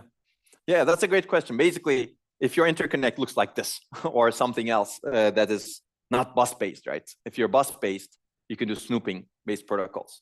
If your interconnect is like this, now you don't have a single point of serialization physically, and as a result, snooping is very difficult to do. You could do it if you have a bus-based partition, right? So hierarchy can be such that a collection of processors, let's say 16 of them, are connected via bus.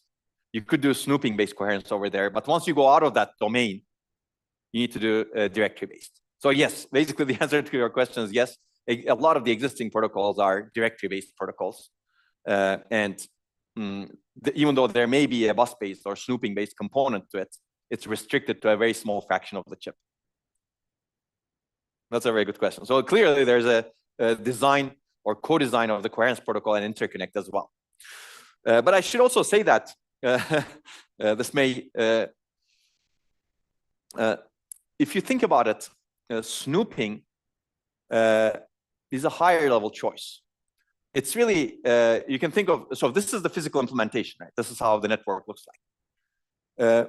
But snooping, the assumption of snooping is a virtual assumption, meaning it doesn't really require a physical bus. As long as you can guarantee with some other techniques that you can do snooping. Does that make sense? Now, clearly, snooping is easy on a shared medium. If you have a shared bus, you can snoop the bus and you can figure out who has the data and invalidate, send invalidation automatically. You could do this on a network like this. It becomes much more complicated. You need to design a virtual snooping protocol that works on a non-shared medium. And there are papers on that. It's very complicated, but it's possible to do. Does that make sense? Yeah. So conceptually, snooping does not require physical shared medium or shared interconnect. But for, let's say, simplicity, it's really good to have that shared medium. Yeah. Okay. Any other questions? Okay. Okay. Now let's jump into, there's more papers over here that I'm not going to talk about. I think I'm going to skip this one also. You can read it. So we've also looked at heterogeneous networks, and clearly we have some heterogeneous networks today. But I want to talk about packet scheduling a little bit, because I think this is an important topic. We're kind of switching gears over here.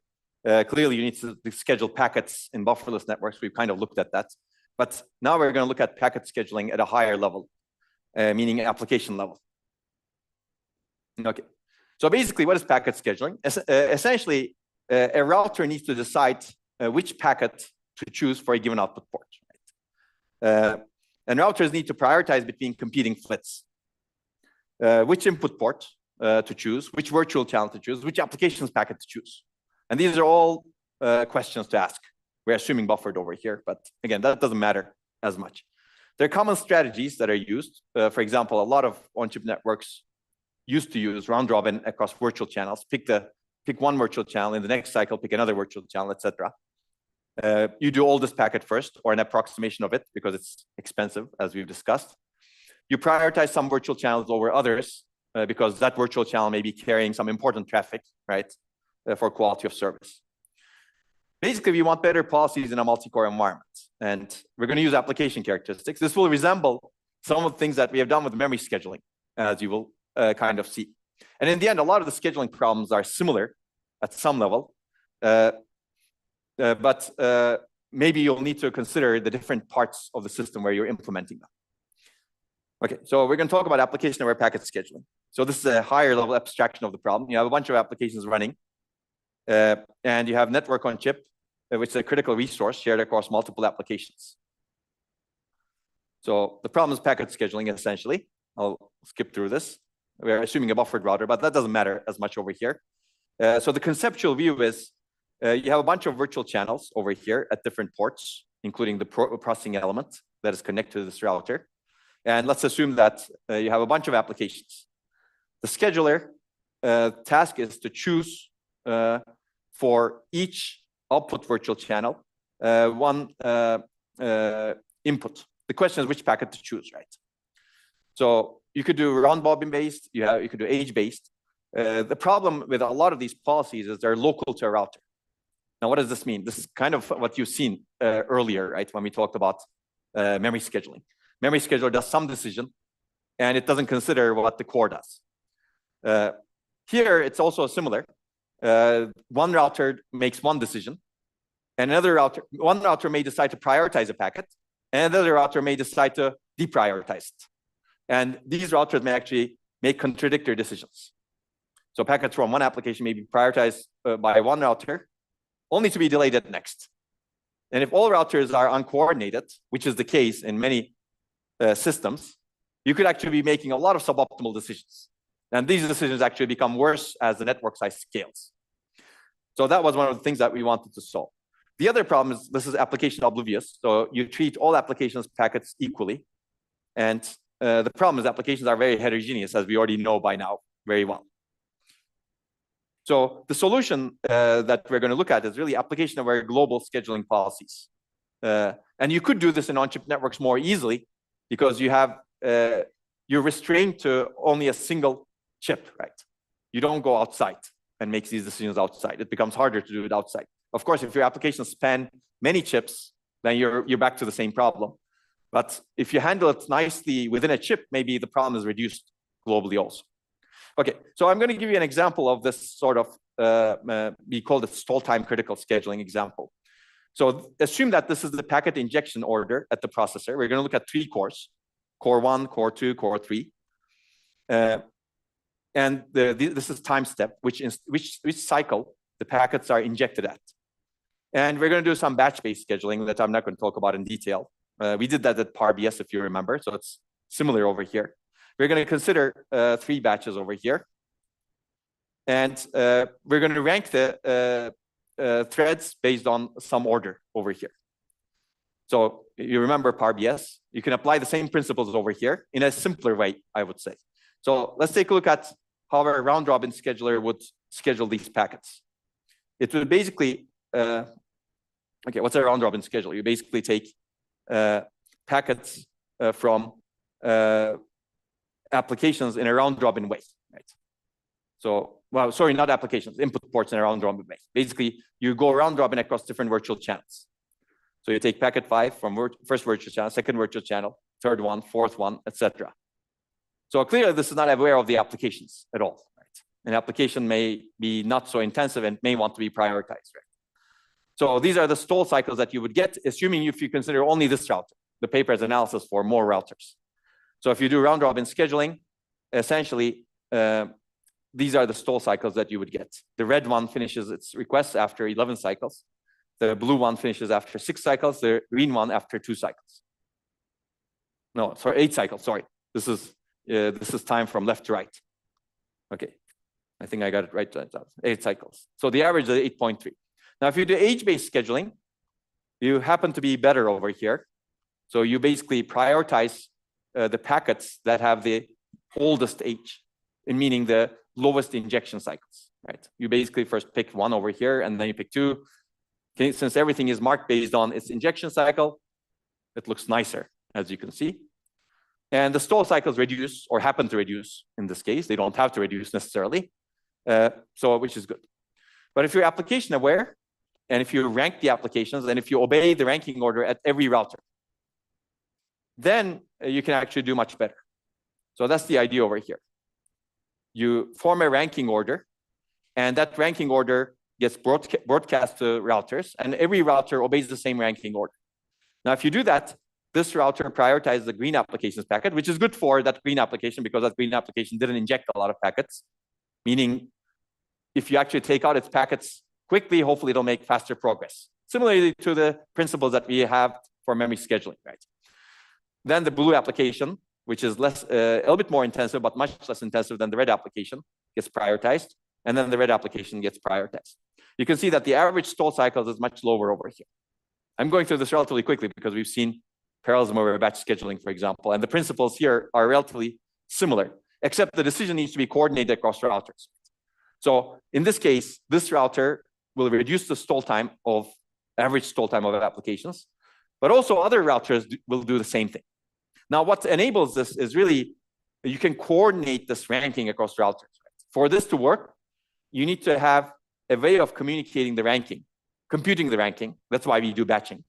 For a given batch, you compute a ranking, and that ranking needs to be coordinated across all of the routers. So there is a central structure that actually computes this ranking and communicates it to all of the routers, which is the least nice part of this work.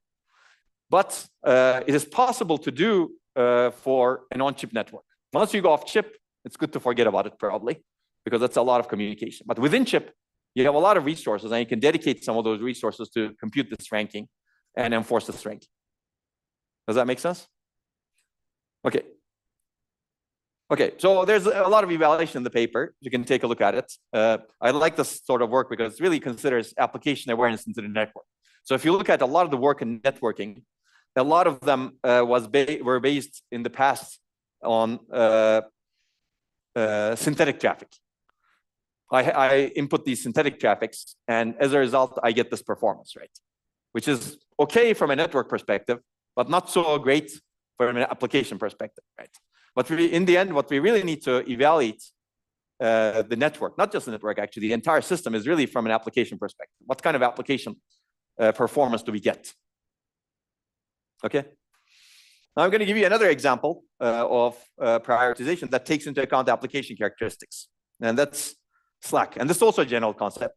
So we've talked about application-aware prioritization. Clearly, this is a very general concept, right? You could do this in the network, you could do this in the memory controller, you could do this in the storage controller.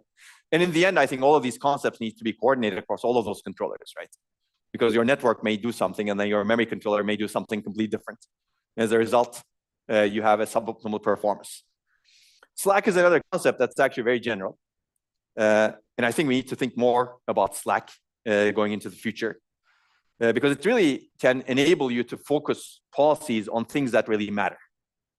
Here, if you think about it, maybe some applications matter more than others, right? And we've already discussed that many times. But even within an application, some things matter more than others. Some things are more critical, some things are less critical. And we've also already seen that concept as well, right? When we talk about bottleneck acceleration, right? We said we have some critical path in a multi-threaded application. If we can predict that and prioritize it in some way by, for example, shipping the critical path to large cores, we can get better performance. So we're going to kind of use a similar idea. I think Slack and criticality are two sides of the same coin. If something is not critical, that means it has some slack, meaning you can delay it in some way. If something is critical, probably you cannot delay it, right? Probably it has zero slack. Okay. So now we're going to look at this packet slack because we're looking at it from the perspective of the network. So actually, I should, before I go, the same thing exists in a memory controller also, right? So some requests, for example, may be critical because they're blocking the window. Some requests may not be critical because their latency is overlapped and they're not blocking the window, and their latency will be hidden, even if you don't. Even if you prioritize them, it's not going to buy you any performance, right? So we're going to take advantage of that notion of slack. Okay, so what is the slack of packet? In this case, slack of a packet is the number of cycles that can be delayed in a router without significantly reducing application's performance. Now, if you knew this information, or if you could calculate this information, or if you could estimate this information, you could design your routing policy to prioritize packets that don't have any slack. We call it local network slack because it's a local metric at that point in time for a particular packet, right? There's also a global slack, which is if you look at the entire application, but we're not going to talk about that in this particular work. So why is there slack? Basically, whatever we discussed in earlier lectures, because there are latency tolerance mechanisms. There's memory level parallelism. There are multiple requests outstanding, for example, from an application. And one of them may be long latency, the other may be short latency. And the short latency one probably has a lot of slack. Essentially, latency of an application's packet is hidden from the application due to overlap with latency of pending cache miss requests or other long latency operations. This is a long way of saying what I just said. So the key idea of slack-based scheduling is to estimate the slack of each packet, which may not be perfect, as we will see, and then prioritize the packets with lower slack. So I think I've already said all of this. So let's take a look at what is the concept of the slack. So if you look at the instruction window of a core, this is the core, and it's going to try to access this. I don't know, it could be a memory controller, it could be L2 cache over here, L2 cache block, or L2 cache slice that's on this part of the network. So this load miss causes some communication on the network that looks like this. This other load miss, blue one, happens to access a cache block that's over here. Clearly, this is shorter. And it finishes while the other cache miss is ongoing, right? So if you look at this, the blue one's latency is hidden. Right. That makes sense. And you can compute its slack exactly assuming you know all of this. So the latency of the green one minus latency of the blue one gives you the slack of the blue one. Make sense? So you have a 20 hop latency slack. And you can delay that blue one maybe for some time. This doesn't take into account, of course, dependencies, etc., in the application. It's approximate. If you really want to look at the slack in terms of a performance impact perspective on the application, then I need to do a lot more than this. But this is the network slack. Does that make sense? Okay, so if you're just looking at from the network. Okay, so that's the slack. Now let's take a look at how we can take advantage of this. This is the exact same application that I showed, core A. And let's take a look at core B over here. Well, I guess it's a bit different over here. Yeah. In this case, packet, the similar application, I shouldn't say the exact application. Green packet has a slack of 0 hops, and blue packet has a slack of 10 hops. The other application does something that looks like this. It has an orange packet and a pink packet. An orange packet has a slack of 0 hops, but the red packet has a slack of 6 hops. Okay. Now you can see that there's some contention in these routers. The question is, once you have a contention in these routers, which one do you prioritize? We know that the slack of the red one is greater than the slack of the green one, so prioritize the green one. Make sense? Of course, now you can actually be smarter and compute how much slack is left once you delay things. So if you can have an accurate estimation of the slack, every router can get supplied that information along with the packet. So when you inject a packet to the network, if you can guess what kind of slack it will have, you can put that information to the header of the packet. And whenever it gets delayed because some other thing is prioritized, you can actually update that slack. And the paper has a lot more detail that I'm not going to talk about over here. But actually, these are the slack in real applications. This is slack in cycles on the x-axis, and this is the percentage of all packets over here. So for example, for this application, 50% of packets have a very large number of slack cycles. And the reason for that is you have large memory latencies. Basically, some requests go and wait in the memory controller, and they're the ones that are really bottlenecking the application. And some requests sit in the caches, and their latencies are mostly overlapped. So prioritizing those requests from the application that are actually inside the network, and they're not going to go to the memory controller. They're going to be serviced from an L2 cache, for example, or an L3 cache. Does not make a lot of sense if you have something more important to prioritize. Right? So that's the idea over here. So you can see that a small fraction of packets have smaller slack cycles, but still significant. So you can actually identify things as critical versus non-critical based on the slack. That's one definition of criticality. So you can see that there are other applications. Different applications are different. So for this application, a very large number of packets have 0 slack cycles, which is interesting. And there's a huge variation across different applications we have examined. Okay, so slack varies between packets of different applications and also within a single application. Okay, so the question is, how do you estimate a priority level based on slack? So I will not go into a lot of detail because you do need to do a lot of prediction to be able to do that. So we're going to define slack as the maximum, for a packet. This is the slack of a packet. And we know what packets we've injected from a given core. And we kind of have an estimate of the latency of P. Right? So we're going to estimate both. The first one is maximum latency of P's predecessors, all of the packets that you've injected so far. You have an estimate of that. And then you have an estimate of the latency, and you do this computation. Hopefully that makes sense, right? We're looking at cache miss traffic. That's why this is outstanding cache miss request when P is issued. So the problem is packet latencies are not known when you're issued, right? Now you need to predict the latency of any packet, Q. You have higher latency if Q is an L2 miss, because now you go to the memory controller. We're assuming a network where L1 cache misses go on the network, go to the appropriate L2 cache slice somewhere in the network. And then if it misses in the L2 cache, goes to a memory controller. There's still communication from the L2 cache slice to the appropriate memory controller, but now the expectation is that you're going to wait for a long time in the memory controller. Right? All of these become much more complicated if you have prefetching, etc. So it's good to think about this. So you have higher latency if Q has to travel farther number of hops, of course. So I'll give you the basic idea. So what we do is this predicted L2 miss is set if any predecessor packet is servicing an L2 miss. But you may not know that again. You may not know that information unless there's communication that has happened from the destination L2 cache slice to the processor back. So you need to predict whether something is an L2 miss. So this is an area where predicting whether you will have an L2 miss will help. If you remember an earlier lecture, we talked about Hermes, right? Whether something will become an L2 miss. Now you can connect some of these concepts, right? So there are other benefits to predicting accurately whether you'll get an L2 miss. Okay, so that's the latency of P. And so this my L2 is set if P is not servicing an L2 miss. You can read the paper for more detail. And essentially, we have a hop estimate that's maximum number of hops of predecessors minus the hops of P. So this is simplistic, but the results show that it works reasonably. So how do you predict whether you get an L2 hit or miss at the core?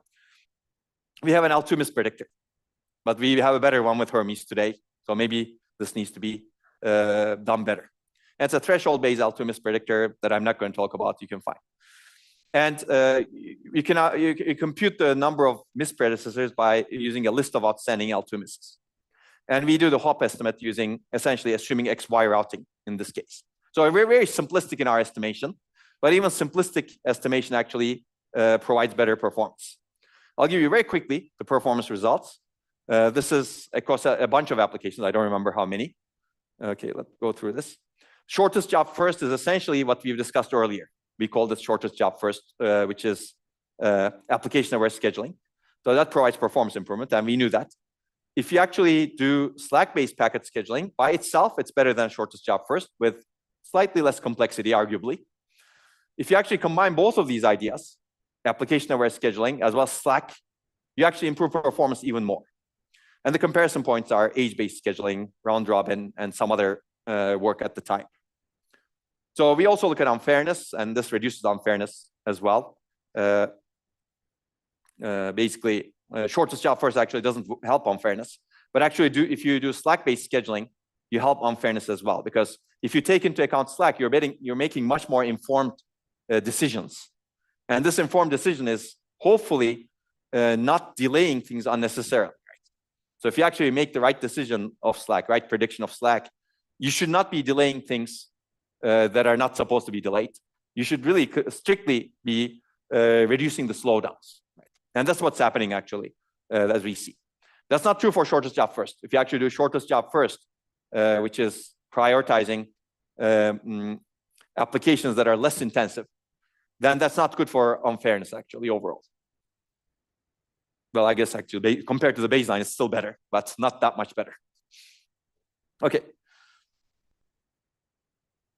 Okay, so I wanted to discuss this idea because this is another idea that's actually very generally applicable. And when we design our systems, we should probably be thinking more of Slack and criticality. Thinking about whole least maybe.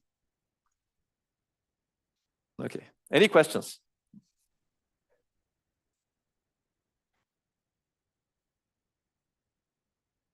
No questions? Otherwise, I'll keep going. Okay, there's more work that I'm not going to talk about over here that are actually really interesting, but we don't have time. Let me give you one more thing, because I'll do this very quickly. I don't want to go through a lot of detail, but this is also another example where rethinking how to design a network such that you can actually optimize for a very large scale network and constraints like quality of service is going to be more important. So hopefully people will kind of, I think everything that I discussed today is really rethinking how you would design the network, right? You need to design a large scale network. You have on-chip constraints and you're not off-chip constrained with off-chip anymore. How do I rethink the network? Right? We're going to give another example of this over here. So basically our goal in this work was to really think about many agents in the near future. So we have a bunch of things, cores, accelerators, network on chip. And this is going to scale. And this is actually true, especially in wafer scale processors today. You have a lot of agents.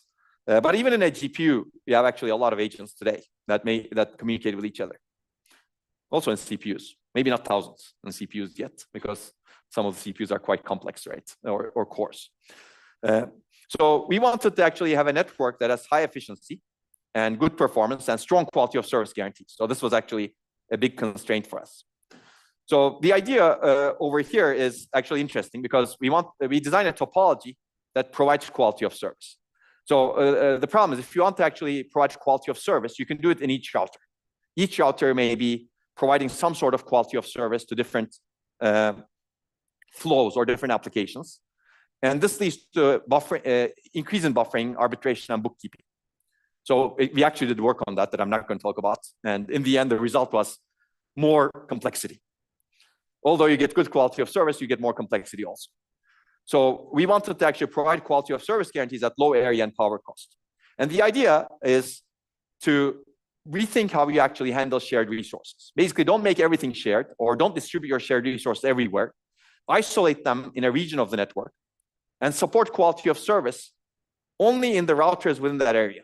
You still have a network of connectivity between those shared resources, so your routers need to support quality of service.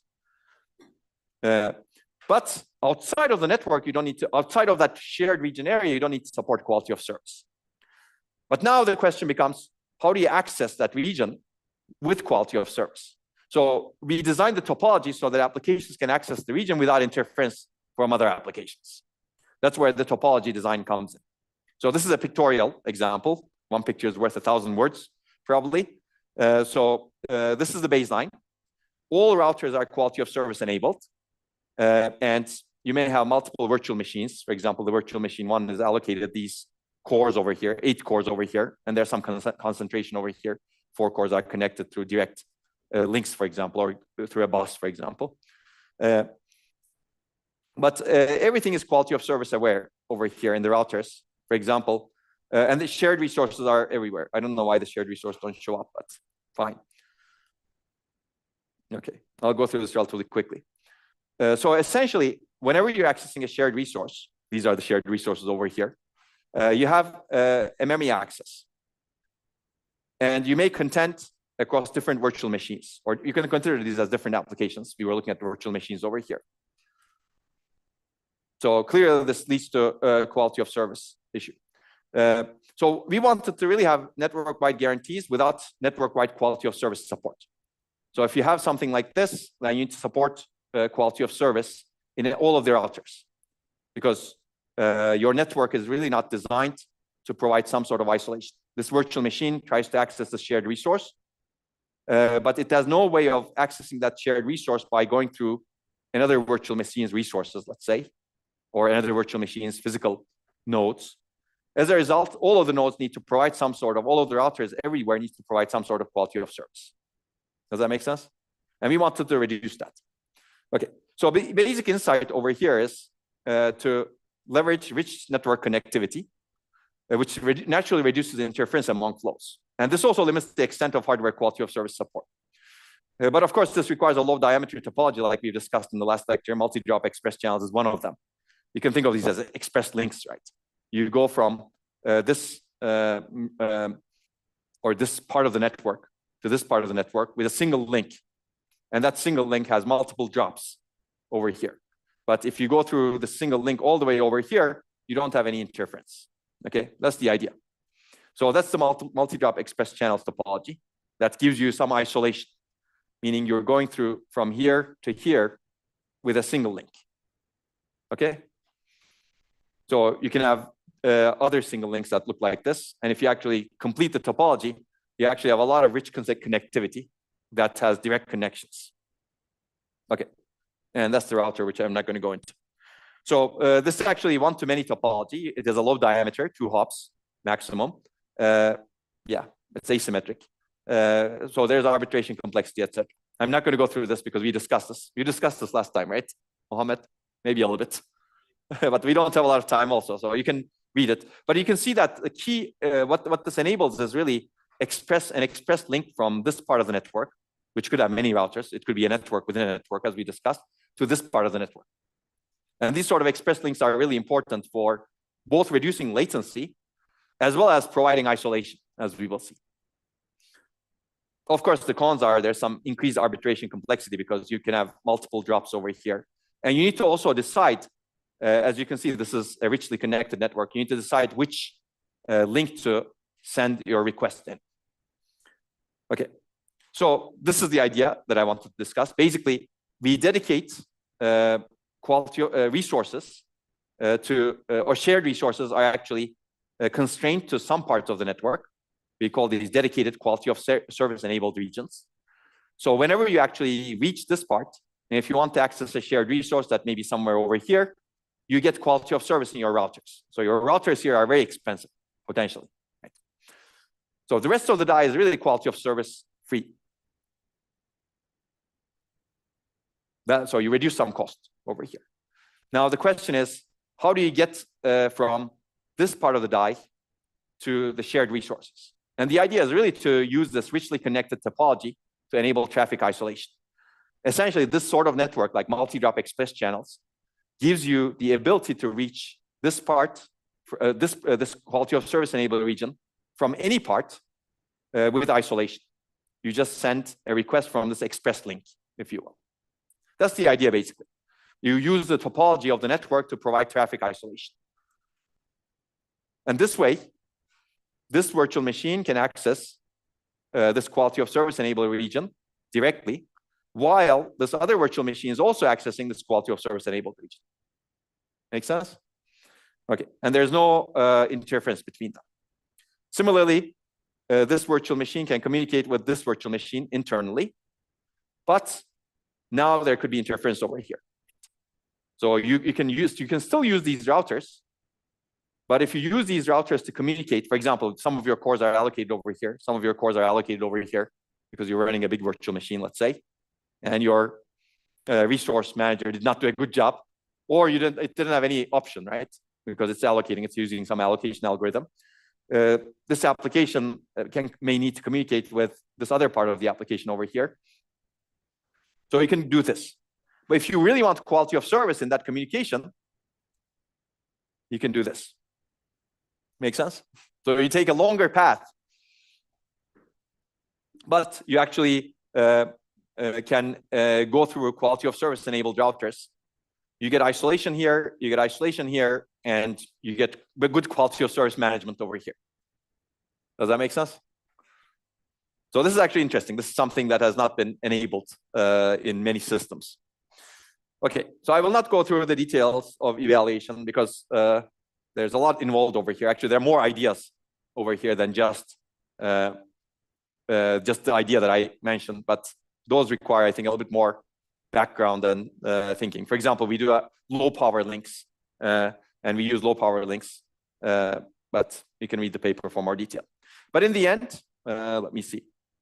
You get significant energy and performance benefits and with lower area compared to a quality of service enabled route or entire quality of service enabled network. And that's the summary.